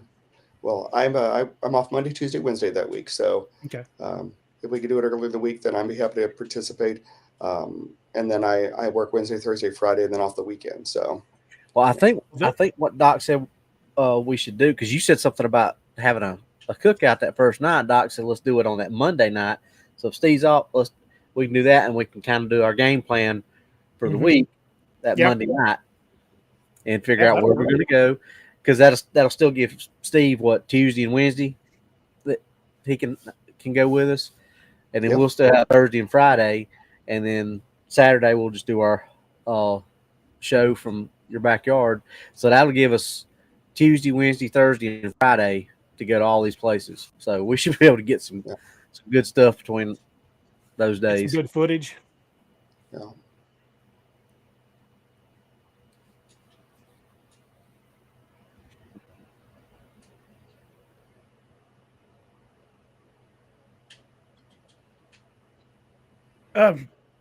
But kind of back to the Port Chatham Port Lock thing. That's not atypical behavior. We're seeing this same behavior in other areas, but look how many abandoned homesteads are in LBL. Do you think it's a coincidence that the Tennessee Valley Authority forced those people off their land, or do you think that was an attempt to keep those creatures on that spit of land? Or keep those people from being designated casualties. And here's the thing, we've always looked at this from the side that the government's been the bad guys coming in and forcing them off their land. Maybe there was something that the government knew that. Well, sightings in that area go back to the late 1600s. I mean, honestly, if if it was that, and the government, they should have still come in and told these. And who knows? Maybe they did. Maybe this whole court thing was an elaborate cover up to make sure that it was never gone out. They just told the Smiddles, "Hey, look, this is what's going on. We're going to help you out of this situation, but we're going to make it drag out in court, make it look like we're taking the money from you. We're going, and not far be it for me to say our government's that benevolent, but maybe it was just one of those situations where it was that way, and this is how we're going to handle this to make it where it never comes out." Well, when I had a chance to speak to the Smiddles, they weren't happy about it. They were genuinely pissed off. So I don't think it was a, we're gonna come to an amicable agreement. I think they legitimately got forced off their land. But when you look at the gating they put over that cave, that is not just to protect bats, and that's not to just keep people out of that area. You've got to have a 4-wheel drive just to get close to it. So it's already keeping most people out of that area just the way it is. But and even then, with a 4-wheel drive, you still got to hike a little ways. I mean, it's not like this is easily accessible. So I can't see that there were a lot of people going in that cave even before. So when you've got steel bars this big concreted into the rock, that ain't for people. That ain't to prevent people from getting in there. You can keep people out with a chain link fence. Yeah, like I said, I was just throwing that out there. Maybe that was something. I don't believe that's for 1 second that our government's that benevolent. Yeah. Like I said, but I do believe they know what the deal was. I mean, they had to for them to do, like you said, that if they just want to keep people out of those caves, there's a whole lot easier ways and less expensive ways to do it than, because that's not a cheap fencing solution right there. No, that was, and especially for an area that's that remote. I mean, the nearest town is 15, 20 miles away, and But there's only a handful of people that even live in that area. But that begs the question: if they're taking that much effort for something that's that far from a population center, what the hell's in there? Yeah, and if all they wanted to do was keep people out of there because of the bats, once they got the land, all they had to do was bulldoze that road, get rid of the road, and remove it from the map. It is not something that is easy to find. So,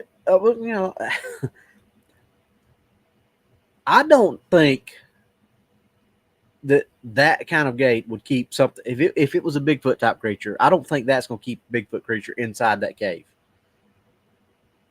We know they can climb, just like any good primate.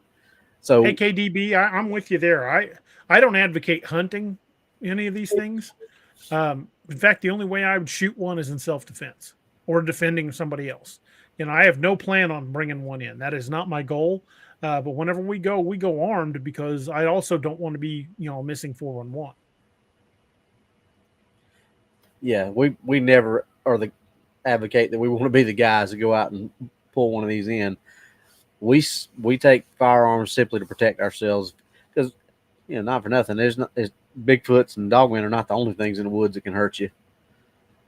But well, Arlen, that's kind of a loaded question.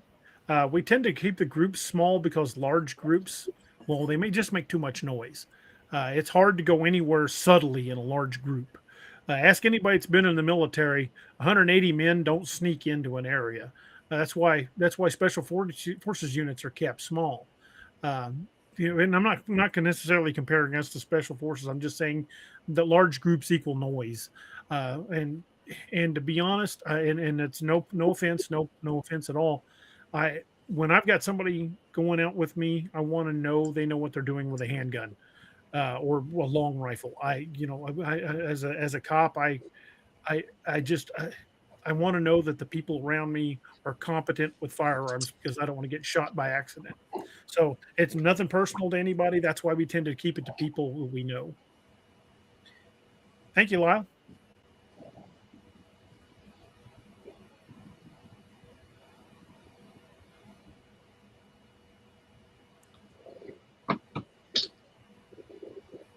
John Temperine says government might be using these things to push populations into cities or small towns.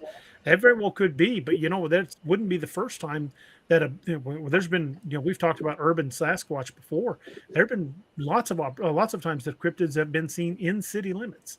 There was a dogman sighting in St. Louis. It was one of the suburb towns of St. Louis, but it was St. Louis proper. So these things aren't necessarily afraid to come into population centers. I think what happened with LBL, I think there were a lot of people going missing, and even that area around LBL was considered cursed ground by the Cherokee and the Choctaw long before it was land between the lakes. Back when it was just known as land between the rivers, it was already considered cursed ground. And the stories of dogman-like creatures in that area date back, the last couple hundred years. The whole time that area has been settled, there have been stories like that. So when the Tennessee Valley Authority flooded that area and forced people off their land, to me it was almost like they were trying to keep them there. And then they introduced wood bison and elk, which you can't hunt. Why would you introduce a large game animal and then not let people hunt? In a place where you're allowed to go hunt. Yeah, in a place where you can hunt. You can hunt deer there, but you can't hunt the elk or the buffalo.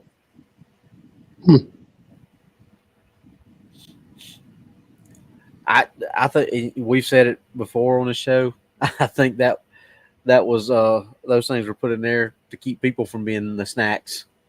To try to limit the number of people taken. Hey, KDB, thank you, sir. Have a good night. Yeah, they were catering for the for the other critters. Yeah. Because, and this is something Johnny and I noticed. And you had said it to me before we went there. You were like, I didn't see any roadkill anywhere around the place, nothing like that. So I was already looking for that when we went in. And you're right.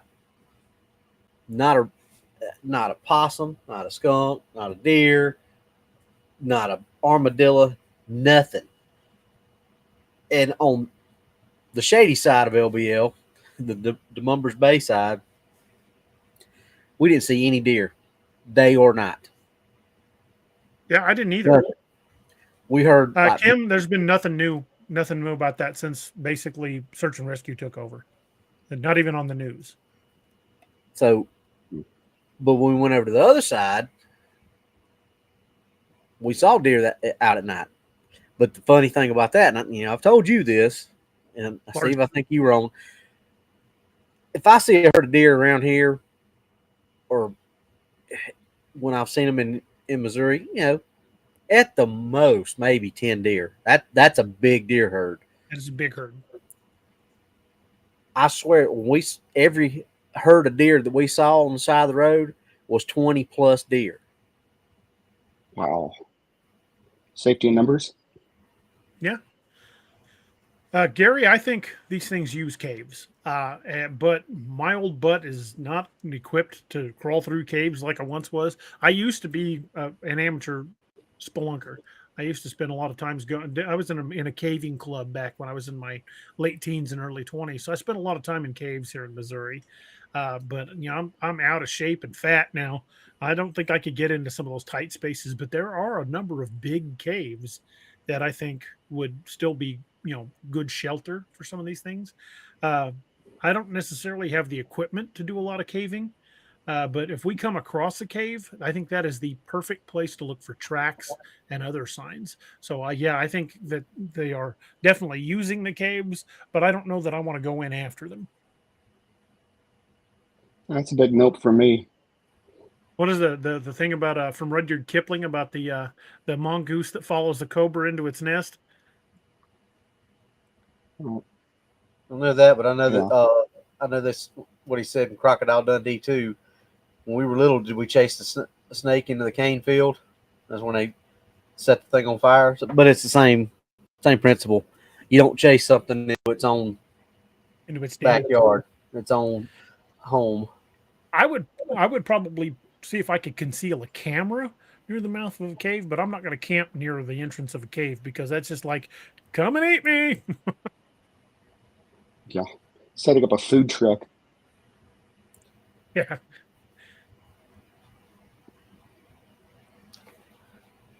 Well, there was Kim Atkin asked if we are familiar with the Bluff Creek massacre. About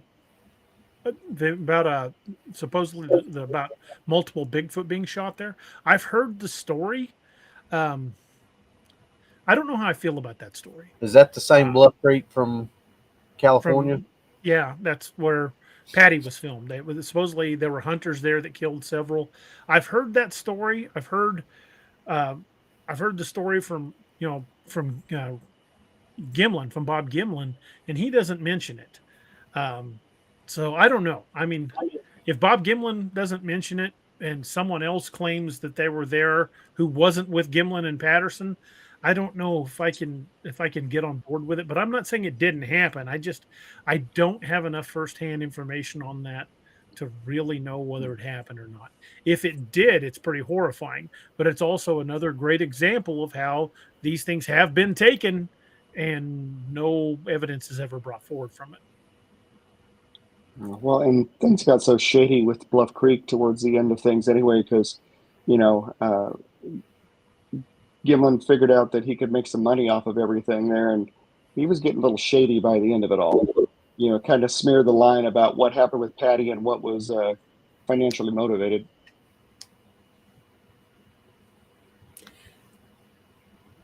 I thought he didn't change his story at all. Was it Patterson that changed his? Yeah. No, I don't think Gimlin ever changed his story. Yeah, Gimlin. He's still around. Patterson died years ago, but Gimlin was it Patterson that changed it then? Because one of them, they would talk about the story just got more ridiculous, and then every time there was money involved with telling the story, must have been Patterson. I think that was Patterson. Gimlin doesn't do a whole lot of appearances anymore. He's pretty old. Yeah, I thought he was dead. I honestly didn't realize he was still alive. Paramedic says, have you seen the possible second Bigfoot in the Patterson footage? I have not. That's something we need to get MK Davis back on and talk about that, because I don't think there's anybody currently alive who's put more time into studying the Patterson Gimlin footage than MK Davis has. Other than maybe Jesus. Payon, not Jesus Payon.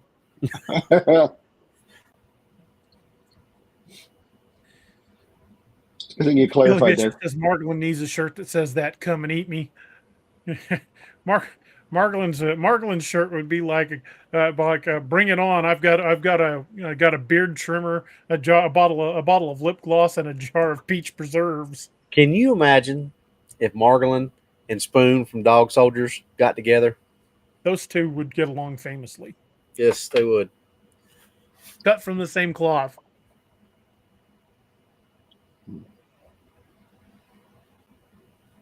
I had several people saying they want Gray Eagle back. That's coming. Trust me, it's coming. I am working on that as we speak. Marcus Antoni says, "Are you all acquainted with Vic and the Dogman encounters?" Yeah, I used to listen to his channel quite a bit, but I don't find that I've got as much time as I once did to listen to podcasts. So I haven't listened to his show in a long time. Primarily, we do this show, and then I spend most of my time writing. So I don't listen to near as many podcasts as I once did. Miss Lene says, the bottom of the hour. Raspberry preserves. You're right, Gary. Raspberry preserves. Our last affiliate for the night is Ken Brock at Brock Blades. Ken right now is at Blade Show, so if you plan on going to Blade Show, you'll see Ken there.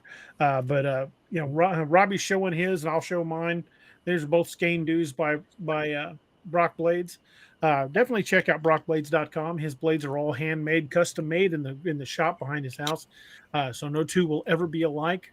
So if you got anybody in your life that's a first responder or veteran or current member of the military, custom blade is something that'll be truly treasured. And these aren't meant to be just set on a shelf and look pretty. They're very functional, very, very well made knives. So check out brockblades.com. Let them know we sent you. And use discount code Cryptid10 for 10% off your order. And if you order a custom blade, make sure you heard about brockblades.com from here on DA Ex Machina, and he'll make sure you still get your 10% off. So discount code Cryptid10 at checkout.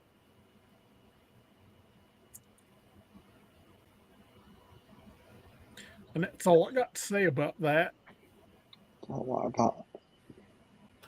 got to say about that. No kidding. So, you know, kind of jumping back to the port lock thing. I mean, to me, it's almost like, they voluntarily left that area, but if they hadn't, would the government have stepped in and forced them out of the area? I don't know. It seems like the government's kind of weird the way they handle stuff in Alaska, because they don't seem like they don't step in and get involved as much. True. It's almost But they're not above it. No, they're not above it, but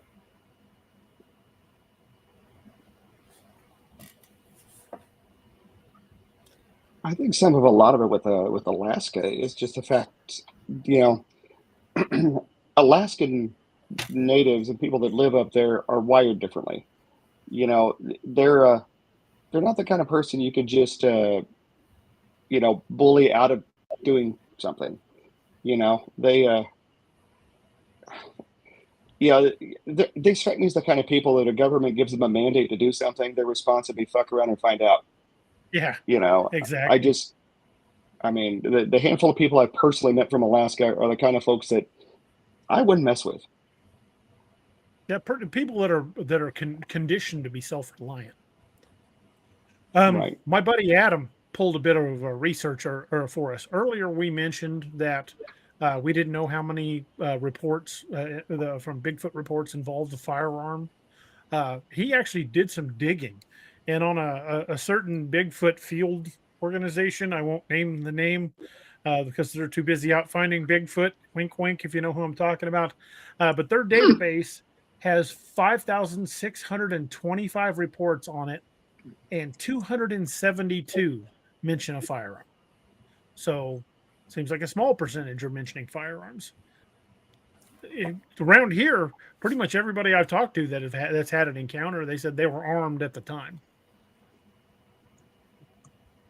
How many of those others are convicted felons, ain't supposed to have guns, and are not mentioning the fact that they have a gun? Very true. Kevin Bode says, what if there's a cave under the Bering Straits? Dude, if these cave networks that we're talked about on the Hollow Earth show, if there are deep caverns that are interconnected, they could go anywhere in the globe. Kirst had a good question. Said, on note of other podcasts, have you ever listened or talked to Tony Merkel of the Confessional Show? Like y'all, he goes out looking for these things. Think y'all might get along. I personally don't know Tony, but I've seen some of the stuff that he's been on. He seems like a pretty cool guy. I don't know him, but he sounds like somebody I wouldn't mind running into and and comparing notes with. Might have to reach out to him, see if he wants to come on the show.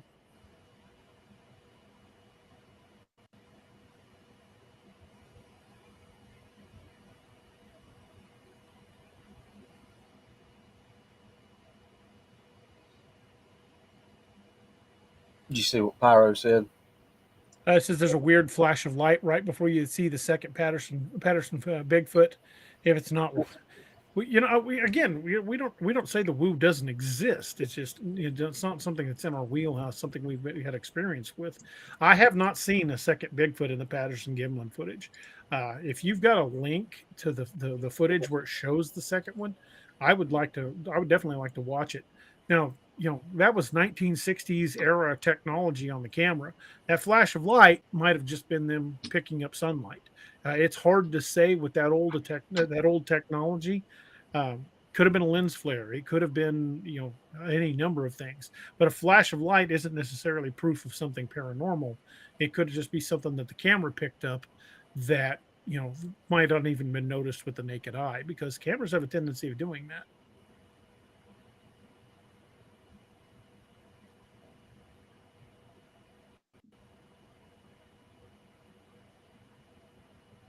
Roxanne says having loud rolling thunder here in Lamar. I would say it's heading our way. I'd say it's going to be not long before my dog is crawling under my wife because he does not like thunderstorms at all.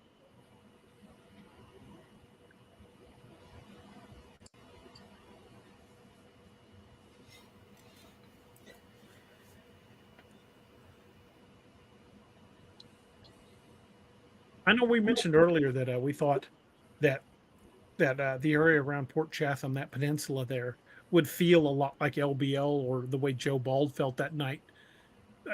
What do you think makes it feel that way? You think the fact that something out there is likely hunting you or watching you, or is it just the place itself? Does it seem to be permeated with that kind of feeling? Well, I'll say Joe Ball felt that way, but it didn't feel that way because it was the same. It was a similar feeling, but the LBL there's just something different about that place. You know, you've been there. You know what I'm talking about. They both feel creepy. They both feel creepy, but Joe Ball felt creepy just because it felt like you said, there could be something out there, or there was something out there. It didn't feel like the land itself was actually creepy. It just felt like, you know what I'm saying? LBL felt like, the LBL felt like, okay, there's just something not right about this entire area, whether it be the creature here or the area itself, just kind of like you said, the land itself being cursed. That's just what I told Johnny this. We were standing out there in the woods, and I literally, broad daylight, I was like, if Jason Voorhees stepped out from behind a tree, I would not be surprised. That's just the way it felt like you were in the middle of a horror movie. It is hard to describe. I mean, yeah, spooky is Vincent. But I think the Port Chatham would be like the LBL. I don't think it would be creepy just because something's there like Joe Bald. That whatever was gone from Joe Bald and that place was fixed up, I think that would be a nice, great area to go camp, hang out. I don't think it would be as oppressing and if there wasn't something hanging out there. Right. I think LBL is going to be creepy and oppressive and spooky and whatever other adjectives you want to use.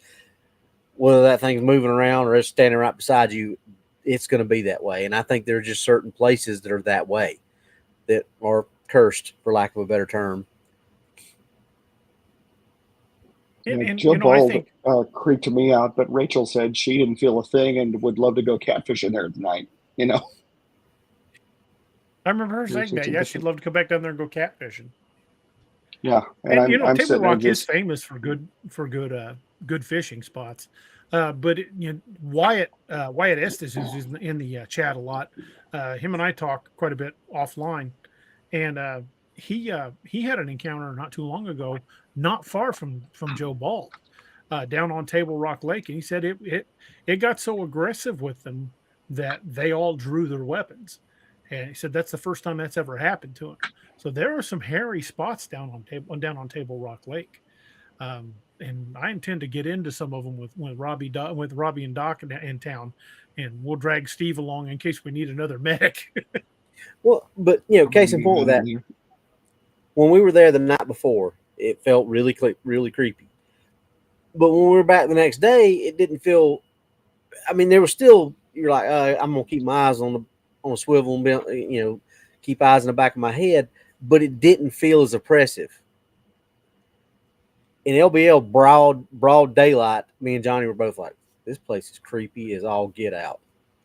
And I think Port Chatham would be the same way. It had that same look from the Small Town Monsters video. It looked the same way to me as LBL looked. And it's hard to explain that, but I think it would just be creepy no matter what. I agree. Whether you're there day or night, it's going to feel really creepy. Joe Ball was creepy as hell at night, but it wasn't as bad during the day. Robin Ray says, I wanted to visit Missouri around the Branson area. Am I safer hanging around LBL and Werewolf Springs? Probably not. In around the Branson area, it's not the entire area that's creepy. They're just very small areas. LBL, Werewolf Springs, that whole area is, I would definitely say, the risk factor is fairly high of an encounter.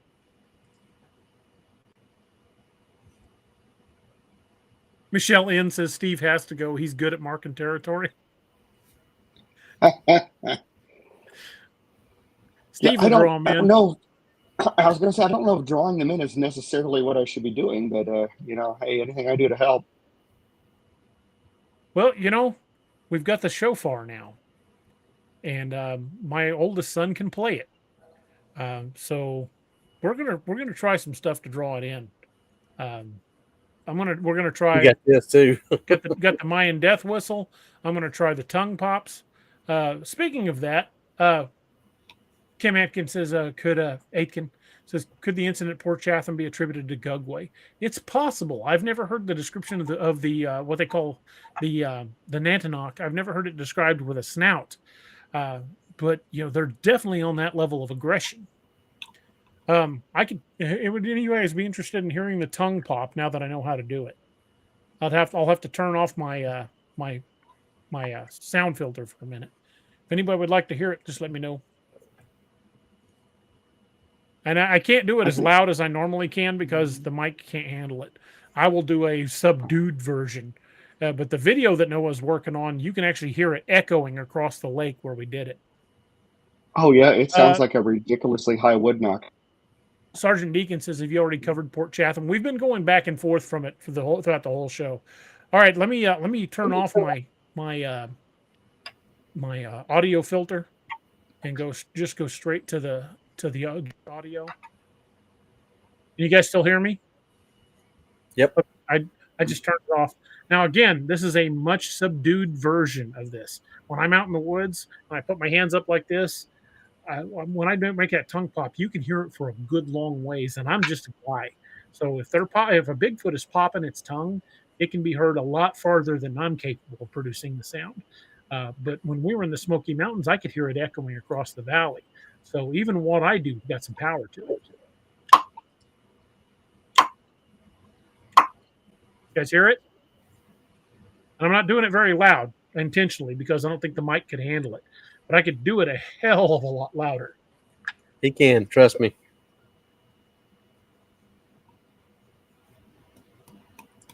If you heard that in the woods, it would very, very much sound like something knocking on wood. That's why we think, not necessarily in all cases, but we certainly believe that Bigfoot or Bigfoot varieties are popping their tongue as opposed to carrying a club around to make that sound. I think they're completely capable of making it with their tongue, and if they're subterranean like we think, then they're probably also using it for echolocation. Because like Robbie's pointed out, and Steve's seen the video too, there are humans who have taught themselves to echolocate, blind humans. There was a video of a guy riding a bicycle through an obstacle course, and he was completely blind. Not just legally blind, like needing a cane, the seeing eye dog blind. He taught himself to ride a bike and to click his tongue and echolocate. So if it's something a human can learn to do, what if these things are perfectly adapted to it because they spend a good chunk of their time to live there?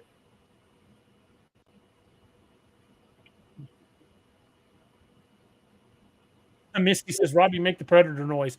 Ryan makes that predator noise really well. I couldn't make out. That Ryan. Little Patty, that is coming. Well. We've been having some technical glitches. Noah's working on how to get it to stream right, but we've also kind of been waiting on Doc to get his PC fixed. But we're definitely going to be playing that soon. Born to Run says, do other animals react to the sound? My dog freaked out the first time I did it. He was like, holy crap, what was that? First time I did it around Harley. I've had lots of animals react to it. I've had birds take off. Animals do react when I do it. And again, that is a very small, low-level tongue pop. I can do it way louder than that. And if I put my hands up like this, I can, like out at Fellows Lake the other day, we could hear it echoing all the way down the lake. And that's not like, a short distance. We were hearing it echo like a quarter mile or more. Yeah. Well, it has that same pitch that, the aforementioned Bigfoot experts, have produced with the Louisville Slugger against a tree, and, the thought of Bigfoot carry around a finished piece of ash just so he can communicate. Yeah, I think it's far more Don't see it. likely that, especially in cases where people have done a wood knock in the woods and got an immediate response. I don't think it immediate. It definitely. I don't think it had a big stick to hand instantly to make the sound back. I think it heard it and immediately responded because it was a tongue pop. I'm not saying that's the case in every case, but I think it's very likely that they pop their tongue to communicate over long distances and even to possibly echolocate. And that, to me, that makes the most sense. Well, if it has a stick to hand too, chances are it's going to be a rotted stick. You know, most sticks you pick up in the woods.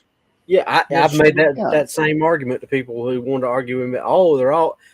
Have you ever tried to pick up a stick in the woods to do a tree knot? Well, yeah. I said, and 9 out of 10 sticks you pick up, what happens? Well, it falls apart. It shatters. Yeah, fell wood just doesn't have a whole lot of structural integrity. You know, I remember when I was in Boy Scouts trying to make a walking stick for a project, and I finally ended up cutting a piece off a damn tree because I couldn't find anything felled that would hold together well enough for me to whittle it into anything constructive.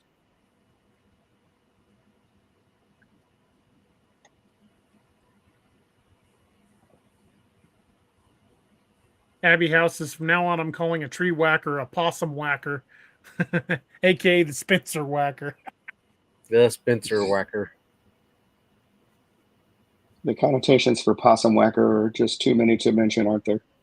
Yeah. Abby, y'all didn't let Spence get carried off down there yet, did you? Sergeant Deacon says, DA, if you can do it, what are the odds other people out there are doing the same? It's entirely possible, but all the years I've been doing that, I've not met another person who could do it. It took me a long time to master it. And the reason I did it is, as a kid on the farm, I would whistle like birds and make all kinds of noises that I was hearing coming from the woods around our house. And I kept hearing that clacking sound. And I didn't know what it was. I didn't never associate like hitting a bat against a tree or anything. I heard this sound, and I would try, the like that, and it wasn't it. And it was only when I figured out how to pop my tongue off the roof of my mouth that I was able to duplicate the sound. So, again, I'm not saying it's impossible that other people, because if I figured out how to do it, anybody could probably figure out how to do it. But I've never met anyone else that could do it.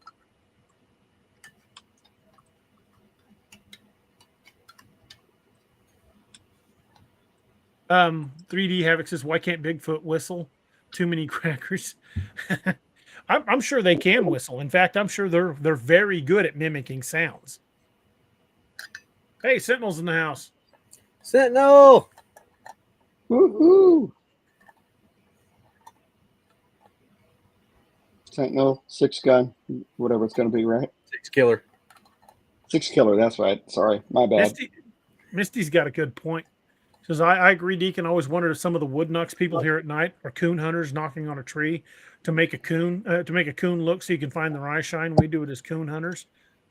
The thing about it is I don't run into many coon hunters anymore. My cousin used to raise coon hunting dogs. You just don't see it as common as you once did. But it's entirely possible. I mean, a certain number of that could be them knocking on a tree trunk, either to try to attract a coon or to get its attention. But I don't know. I haven't coon hunted in years. I did when I was a teenager, but I haven't done it since. And I can see that makes a certain amount of sense, but I don't think it's happening in every case because there's a lot of places where it's illegal to hunt them. So as far as I know, there's not a season anymore. Not in Missouri anyway. The thing is, I mean, obviously, if you take every single wood or tongue click or whatever it is, there's going to be a certain percentage of each that are not going to be this and they're not going to be that. And it's just like, but the overall majority, I would think, are probably the cryptids that we like to call Bigfoot or whatever. But obviously, there's probably a small percentage of them that are people out there trying to get responses, and the small percentage may be what Misty said, and there may be a small percentage that's some other animal that we don't know that can make a sound similar to that. Because you're never going to have 100% of these sounds be one specific thing. Right. It's just like 100% of bird noises in the woods are probably not, or 100% of the noises that you hear that you think are birds are probably not 100% birds. It's probably something else, because we know Bigfoot has been. They've been people who say that they mimic birds. So who's to say that every bird sound that you hear out there is not a Bigfoot out there mimicking a bird? Yeah. You don't know. Well, how many humans mimic birds too? Exactly. So you never know. You can't ever say with any surety that every sound you hear is, unless you're witnessing it being made by that.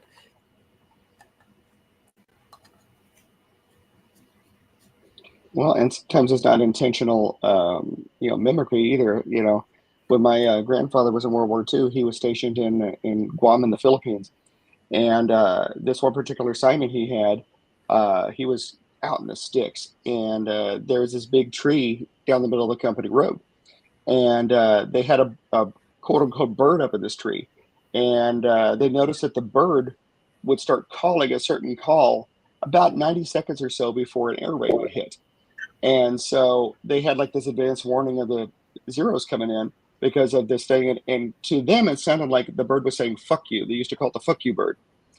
And so they'd hear the fuck you bird. They'd grab their pots, jump in the foxholes. And by the time the 90mm howitzers would go off to warn about the air raid, they were already in their holes. Well, fast forward a few months, they had to widen the company road for whatever their assignment was. And they decided they're going to burn that tree down to get it out of the road. It was the simplest way to fell it. And a very large monitor lizard came down that tree making that fuck you sound. It wasn't a bird at all. That was just a lizard's call. And of course the thing is 7 kinds of pissed off that they're burning its tree, and the sentries dropped their guns and ran. And but it was their bird. Hey, Sentinel, thank you for the super chat, brother. Sentinel, you man. That makes perfect sense. I mean, we don't know what sound every animal makes, and we've talked about that. Hell, we talked about that the other day. If you're going to go out, and do any kind of investigating in an area, it pays to know what the animals in your area sound like. How many times have what has been reported as a Bigfoot noise turns out to just be just a regular animal? Yeah, you told that story many times about the guys you were camping with, and they heard the elks bugling, but they didn't know what it was because they had never heard it before. They were all city kids. I'm like, it's got to be a Bigfoot. I'm like, God dang it, no, it's not a Bigfoot. It's a freaking elk. None of you idiots ever heard an elk bugle before? No.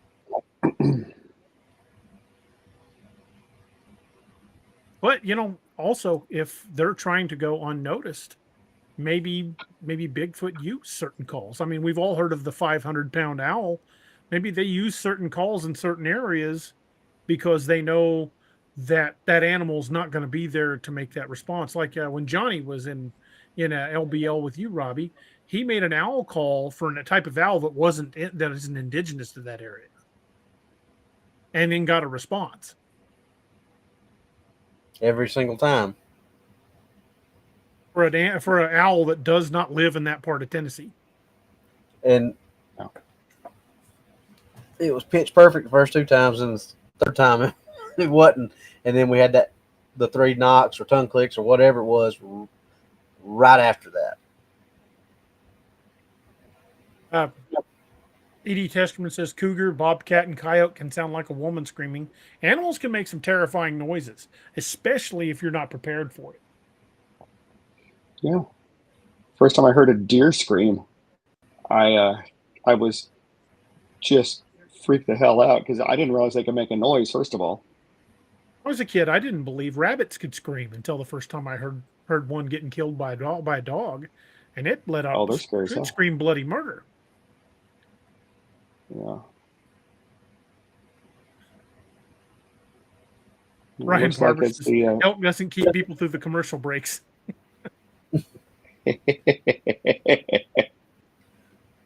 Sheep can scream. Well,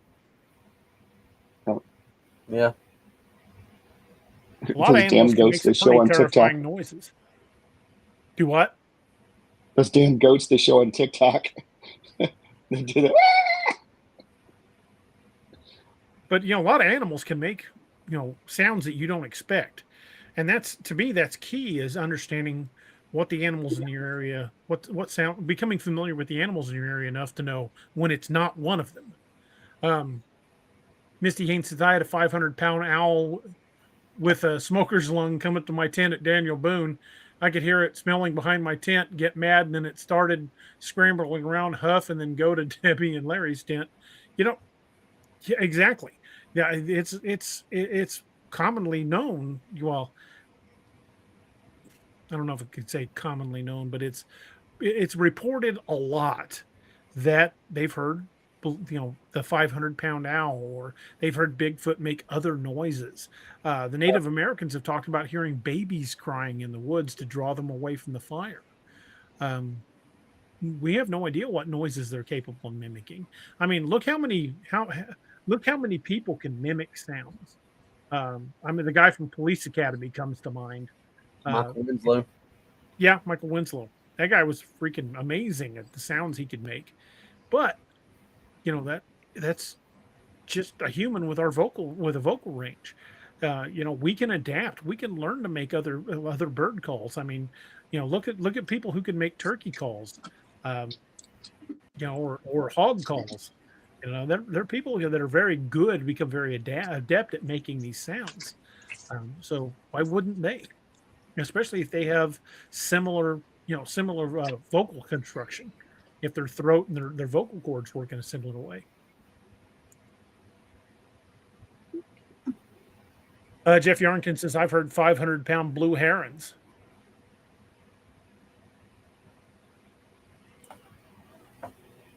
Misty says she found 2 sets of tracks in the creek bed 19 feet from me in the next morning.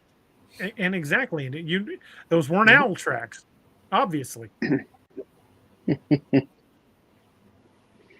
Picture a great big owl marching along there like it wants to talk to the manager. Like you see those owls walk.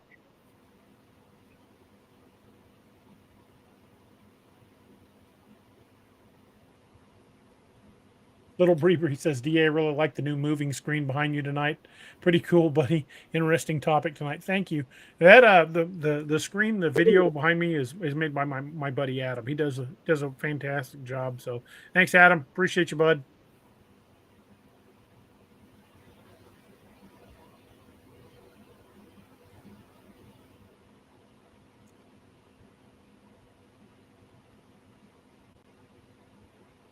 Lori Barnes says, right, the squirrels were breaking branches every time I went outside today. And squirrels can make a pretty good amount of noise. You ever heard a squirrel bark? You can piss a squirrel off and it'll give away your hunting position. I mean, they're vindictive little shits. We would always take like a handful of walnuts with us. And if squirrels were around, we just throw walnuts out for them. And they got to where they would hang out, but they just left us alone because they didn't care anymore. We weren't messing with them and we weren't bothering their food. And we always gave them a handful of walnuts to eat. But if you piss a squirrel off, or if you're in a tree that where its nest is at, you ain't hunting that day, because it will make sure everything in your area knows you're there. 3D Havoc says that's why you take a slingshot. Damn meth hamsters. Lori Barnes says, I've heard them cry too, DA, when a hawk stole a baby from them, I think. Yeah. I think they can make a full range of vocalizations, probably far greater than we've ever suspected. Probably the only reason they don't actually speak is because they've never really needed a vocal language. Maybe they have one. We just don't know. I mean, if you listen to the Sierra sounds, or some of the other reports of people there have been people here in Missouri that have reported a vocalization similar to a samurai chatter. So maybe they do have a language, but like with the Sierra sounds, when they analyzed it, it had a vocal range above and below what humans were capable of producing. So if we did discover they had a language, our ability to speak it would be extremely hindered. I don't think we could even speak their language because, like I said, their vocal range goes above and below what we're capable of producing.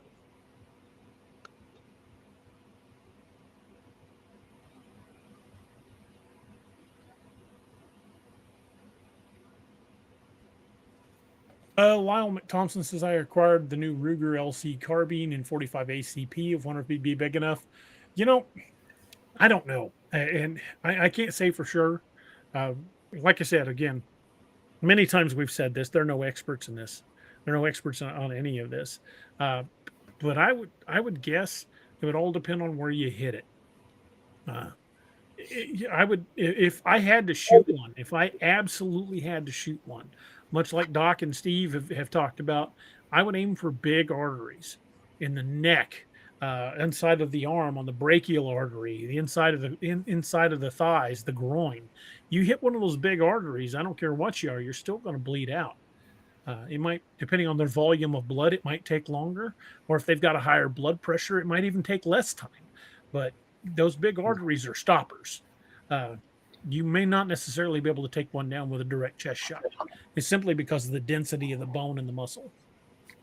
Like Doc told us that one night, he said if it were up to him, he'd shoot him in the dick.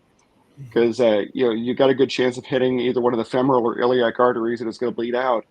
And if you miss an artery, it's going to think twice about coming after you. Yeah, because nothing wants to get shot in the crotch. Yep. Especially with a flare gun. Flare gun to the ding ding is not a good thing. No, I'll take a big old pass on that one. Mm-hmm.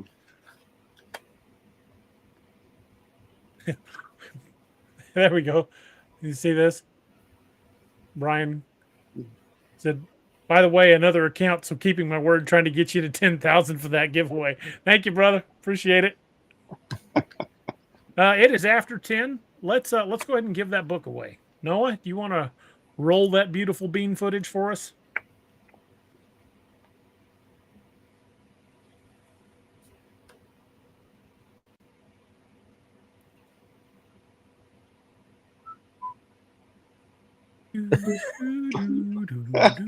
Do what he says? Noah, you want to do the giveaway, or did it already do it? I knew you were logged into it.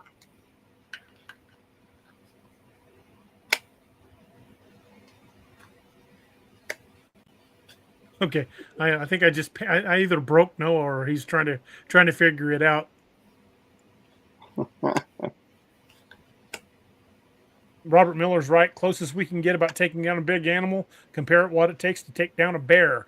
There was a bear, a 14-foot grizzly bear, was put down by a park ranger in Denali after it had eaten a hiker. And when they found it, they found, what was it? It 6 .38 caliber slugs in its breastbone that didn't punch all the way through. And inside the bear, they found the hiker and the 38. Oops. Yeah. Yeah, I would sprinkle a little extra for the 357 at the very least. Yeah. And that's just Don't a ever great disturb the testament right chest. there to the density of that bone. Did it hurt the bear? Yeah. Was it fatal? Obviously not. It put 6 rounds into its breastbone, and it stopped all 6 rounds. And that's a 38, more than likely at point blank range. Because if he was having a bear come down on him, odds are good that unless it was like from me to the computer screen, he probably wouldn't have had a shot group that all hit the breastbone. I know I'd have been throwing rounds off target if it was running at me. Yep. Sixton hit it. 50 GI. 50 GI.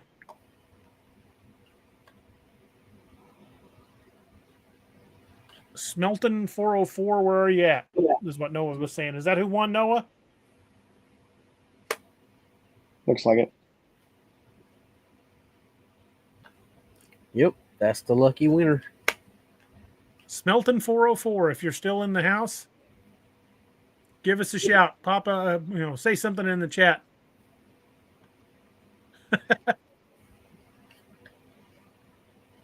Look at that username, guys. I was debating on whether to say something or not. I was like, grandfather's in the house. That is awesome. I love seeing that. Smelton 404, you're the winner of the drawing. Reach out to me at daroberts@daroberts.net, and I will get that book signed and sent out to you. As for the winner of the one on the show on Wednesday, I have not had that sent out yet. I'm probably going to mail them both out at the same time when I get paid on Wednesday. So I'm not going to be able to mail them out probably till the Wednesday of this coming week. So, I will. I still haven't sent it out, but I do have it signed. And Smelton, I've got yours right here. Again, reach out to me at daroberts@daroberts.net, and we will get that sent out to you. Like I said, on Wednesday when I get paid.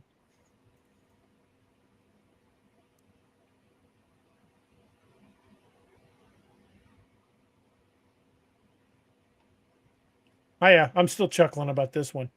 That is freaking awesome.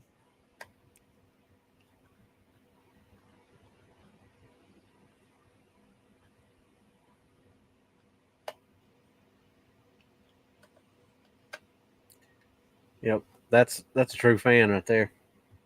Hell yeah, that is freaking awesome. I'm loving that.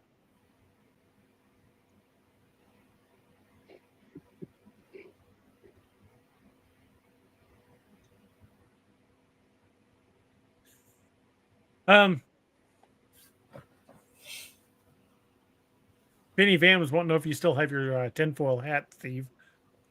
Oh yeah, it's here. I was straightening it out earlier. Oh, and for those of you all who are fans of Steve Lilly, the Steve Lilly series by Cameron Buckner on Dixie Cryptid, I just completed a Steve Lilly story. It is up on the Patreon community right now. Folks can read it. I sent it to Cam. He said he's going to get back to me, but he's probably going to be narrating that one very soon. So, look for that. I've also got another short story in the works. Hopefully I've got a couple in the works. But I've also got the next book I'm working on. The next one I'm planning to release is the first of the fantasy series, which will touch on what happened with Will Gray Eagle and the others. So look for that soon. And hopefully we'll have several more releases before the end of summer.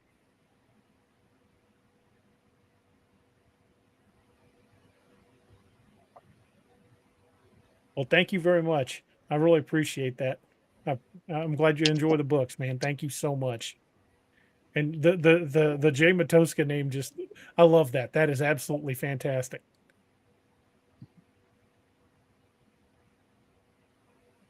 So if you're a member of the Patreon and you haven't checked it out yet, please do. Go over and check out patreon.com/DARobertsAuthor, and you can read that Steve Lilly story for free. I've got a couple others that are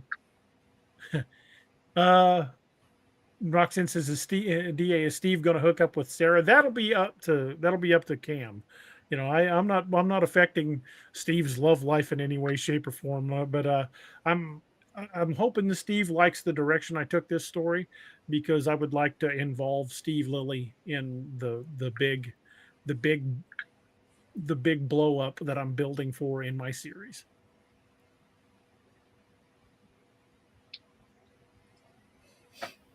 Greg House, if you're listening, he read it. Let's see what he let y'all know what he thinks. But Greg read it. I think I know Robbie's got it. Steve, have you had a chance to read it yet? I sent it up to the alphas. No, I haven't. I've been burying myself in work here lately. I get it, man. I know you've been working like crazy. Oh God, we're so busy. I'll have work until 10 years after I die. It's really nice, here. Mark. Really nice. Torsten Gingerbeard says, do you have any thoughts on bringing other types of Hotametaneo into the books, aside from the wolf, bear, jaguar, maybe others around the world as books progress? Yeah, and I don't know if you've read the third Lakeview Man book, Beast of Blunk Road, but Micah picks up another form. He actually learns to change into something else. So, yeah, look for others. Definitely look for others. Greg said he really liked it. Says it's absolutely fantastic. Thanks, man. I appreciate it, brother. And look for the good folks over at Woodwalkers. If you guys haven't checked out Woodwalkers, definitely check out their channel. They're kind of like our sister channel. They're just as crazy as we are. We love their channel. They're just our same kind of crazy. So if you like us, you'll definitely like the folks over at Woodwalkers. But definitely check them out, check their channel out. But look for maybe them making a guest appearance in the next Lakeview Man book. Miss Lene said she read it and loved it. There's Wyatt. Hey Wyatt, how you doing, buddy?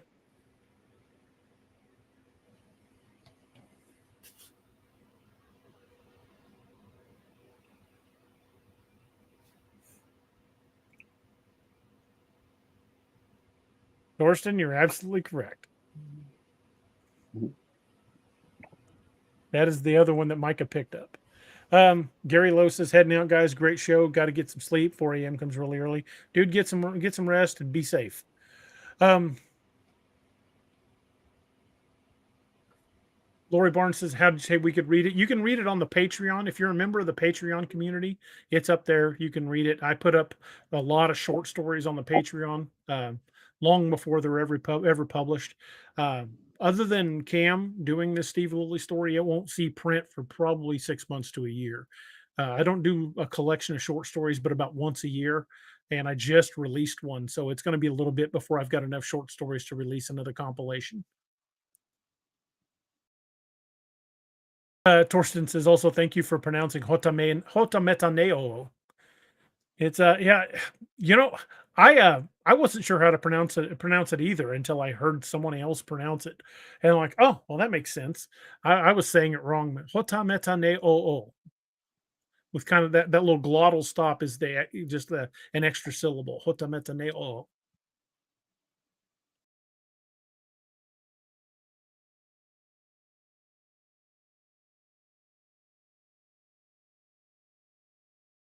Although Kindle has a thing on Amazon called the Kindle Vella, and it's more geared towards short stories and releasing stories a chapter at a time.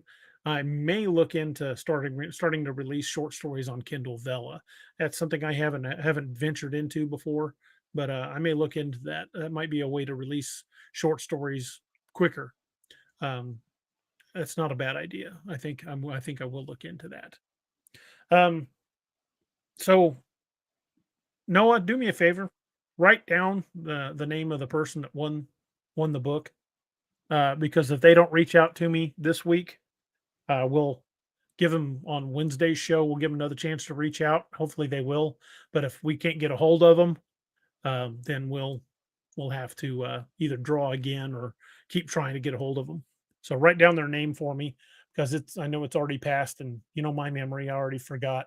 I've got the memory of a goldfish. We can reach out through Gleam. Okay. Well, then, if you don't mind taking care of that, that would be awesome. Let them know they won, just in case they weren't signed in anymore.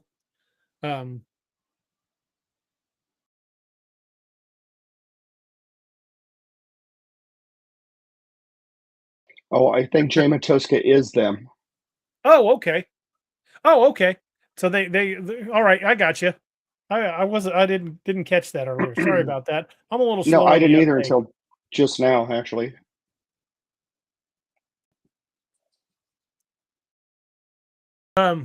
Dee says you should listen to our Indian station FM here in South Dakota. Do they broadcast? Do they stream online? If they do, send me the link. I would love to listen to it. A lot of radio stations simulcast online. iHeartRadio does it. A load of the local radio stations does it. But if they stream through their website, yeah, definitely send that to me. I would love to check it out.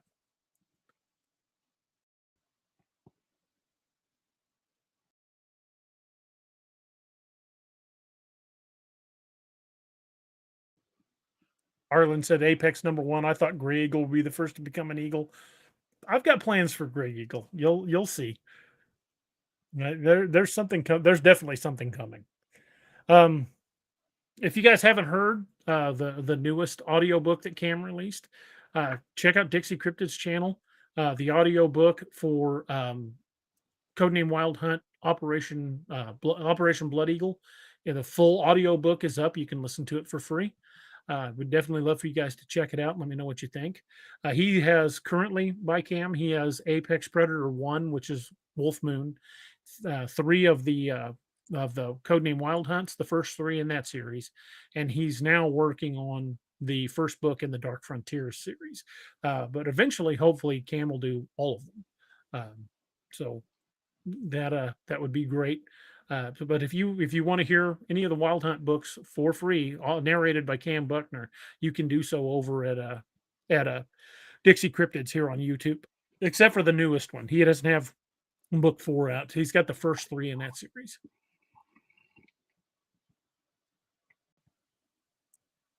That would definitely be helpful. I would love to love to check that out.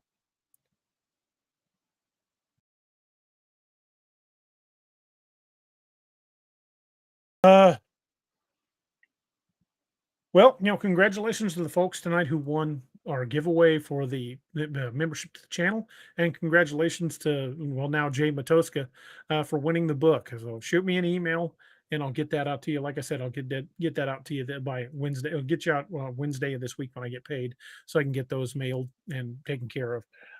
Got them both right here on my desk, signed and ready to go. Don, you're right. Cam does an awesome job. He did a few of my short stories. He should be releasing more of the short stories from the short story compilation. He released 2 of them, and there's several more. So he's going to be releasing those one a month for the next few months, including Demons 1 and 2. Both of those will probably be released on their own as an individual story, because if you've listened to Dog Soldier, the story about William Gray Eagle in Afghanistan, they're both about the size of that. So it's a 2-part story, the size of that story. They're 18,000 words each. So they're really novellas. They're not just short stories. They could stand alone on their own. But I released them as part of the short collection of short stories, because I don't like telling small stories. I don't like telling 2,000 or 3,000 word stories. I'm just getting wound up then. I'm still introducing characters at 2,500 words.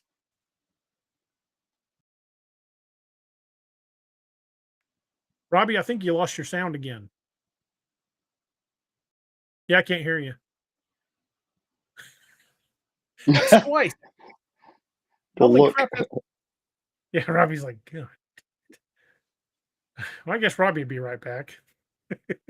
Dr. Right. 40. Yeah, Cam does a great job. Even when he mispronounces words, to me, that's just part of the charm. I don't care that he mispronounces some of the words. So what? I do too. I mean, I wrote the things and I still mispronounce some of the words, because some of them are pretty hard to say, especially when you start dealing with some of the Norse and Native American words, because then you're like, oh yeah, I'm going to take a stab at this, but I may not be able to say it. Cam and I do, Dee says Cam is the perfect person for these stories. Cam and I work well together because the way he narrates is very similar to the way I write. So, we're definitely, in sync on that. I think Cam is the perfect narrator for my series, because the way he reads is the way I write. I'm just a hillbilly. I mean, I'm just a redneck from the hills of Missouri, and I couldn't have somebody with a proper British accent narrating my stories, because it's not my voice.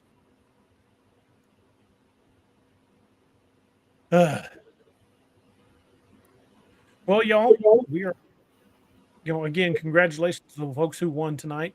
But we are at that point in the show where we're going to start winding things up. And again, I want to mention the 22 a Day Foundation. We lose 22 veterans a day to suicide, and that is 22 too many. If you look at the Officer Down Memorial page, you'll see the number of first responders and specifically law enforcement. But if you look at the Officer Down Memorial page, you'll see the number that we're losing in them as well. Not in just in line of duty deaths, but some of them to natural causes and some of them to self-harm. It's an epidemic, folks. We are losing a lot of people that we don't need to lose. We owe them a debt that we can never fully repay. So if you've got friends and family who are first responders in any capacity or have served in the military, again, in any capacity, whether they're still active or they're a veteran, reach out to those folks. Let them know you're thinking about them. Let them know they're not alone, because sometimes the people that seem to have it all together are the ones that need it the most. Be able to reach out and say, hey, you awake? Or, hey, you want to have a beer? You might be the text that keeps them off the edge that day. Pulls them back and lets them know that somebody cares, because sometimes all it takes is just knowing you're not alone. So again, reach out to these folks. Reach out to the people in your lives that are first responders and veterans. Let them know you're thinking about them. Let them know you care. Mark your calendars on the 22nd of each month, because that's kind of becoming a thing now. The 22nd should be a day we remember our first responders, because we are losing 22 a day. And it's something that is very near and dear to me, because I've seen that folded flag presented way too many times in my lifetime. To be honest, I would be perfectly content that if the next time I was at a funeral where it happened, that it was mine. I'm tired of burying friends and family, and unfortunately, as we get older, it happens to all of us. But that folded flag, that final salute, it always makes me cry, and especially in cases where it could have been avoided. Again, reach out to those friends and family. Reach out to those brothers and sisters and let them know you're thinking about them. But we've been ending the show here recently with a toast, and it's something I'm pretty proud of. I wish I'd have thought of it when we first started the show, but I'm glad we are doing it now. We've been ending the show with a quote from a song called "The Parting Glass." It's an old Irish drinking song, and it's generally played when people are, saying, raising the glass for the night and heading home. But if you listen to the lyrics, there's more to it. They're raising their glass and they're saying goodbye to those who are no longer with us to lift the glass. And it doesn't matter what you're drinking. If you guys don't mind raising a glass with us, doesn't matter, water, tea, adult beverage, it doesn't matter. But let me put the quote up, and we'll go from there. It's a kind of a haunting tune.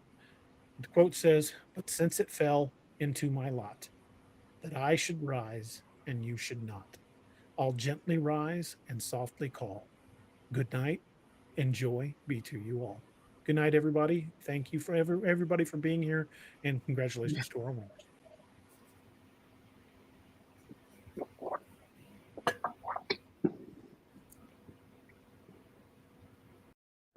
Thank you for joining us. Catch us again Wednesdays and Saturdays on Ex Machina.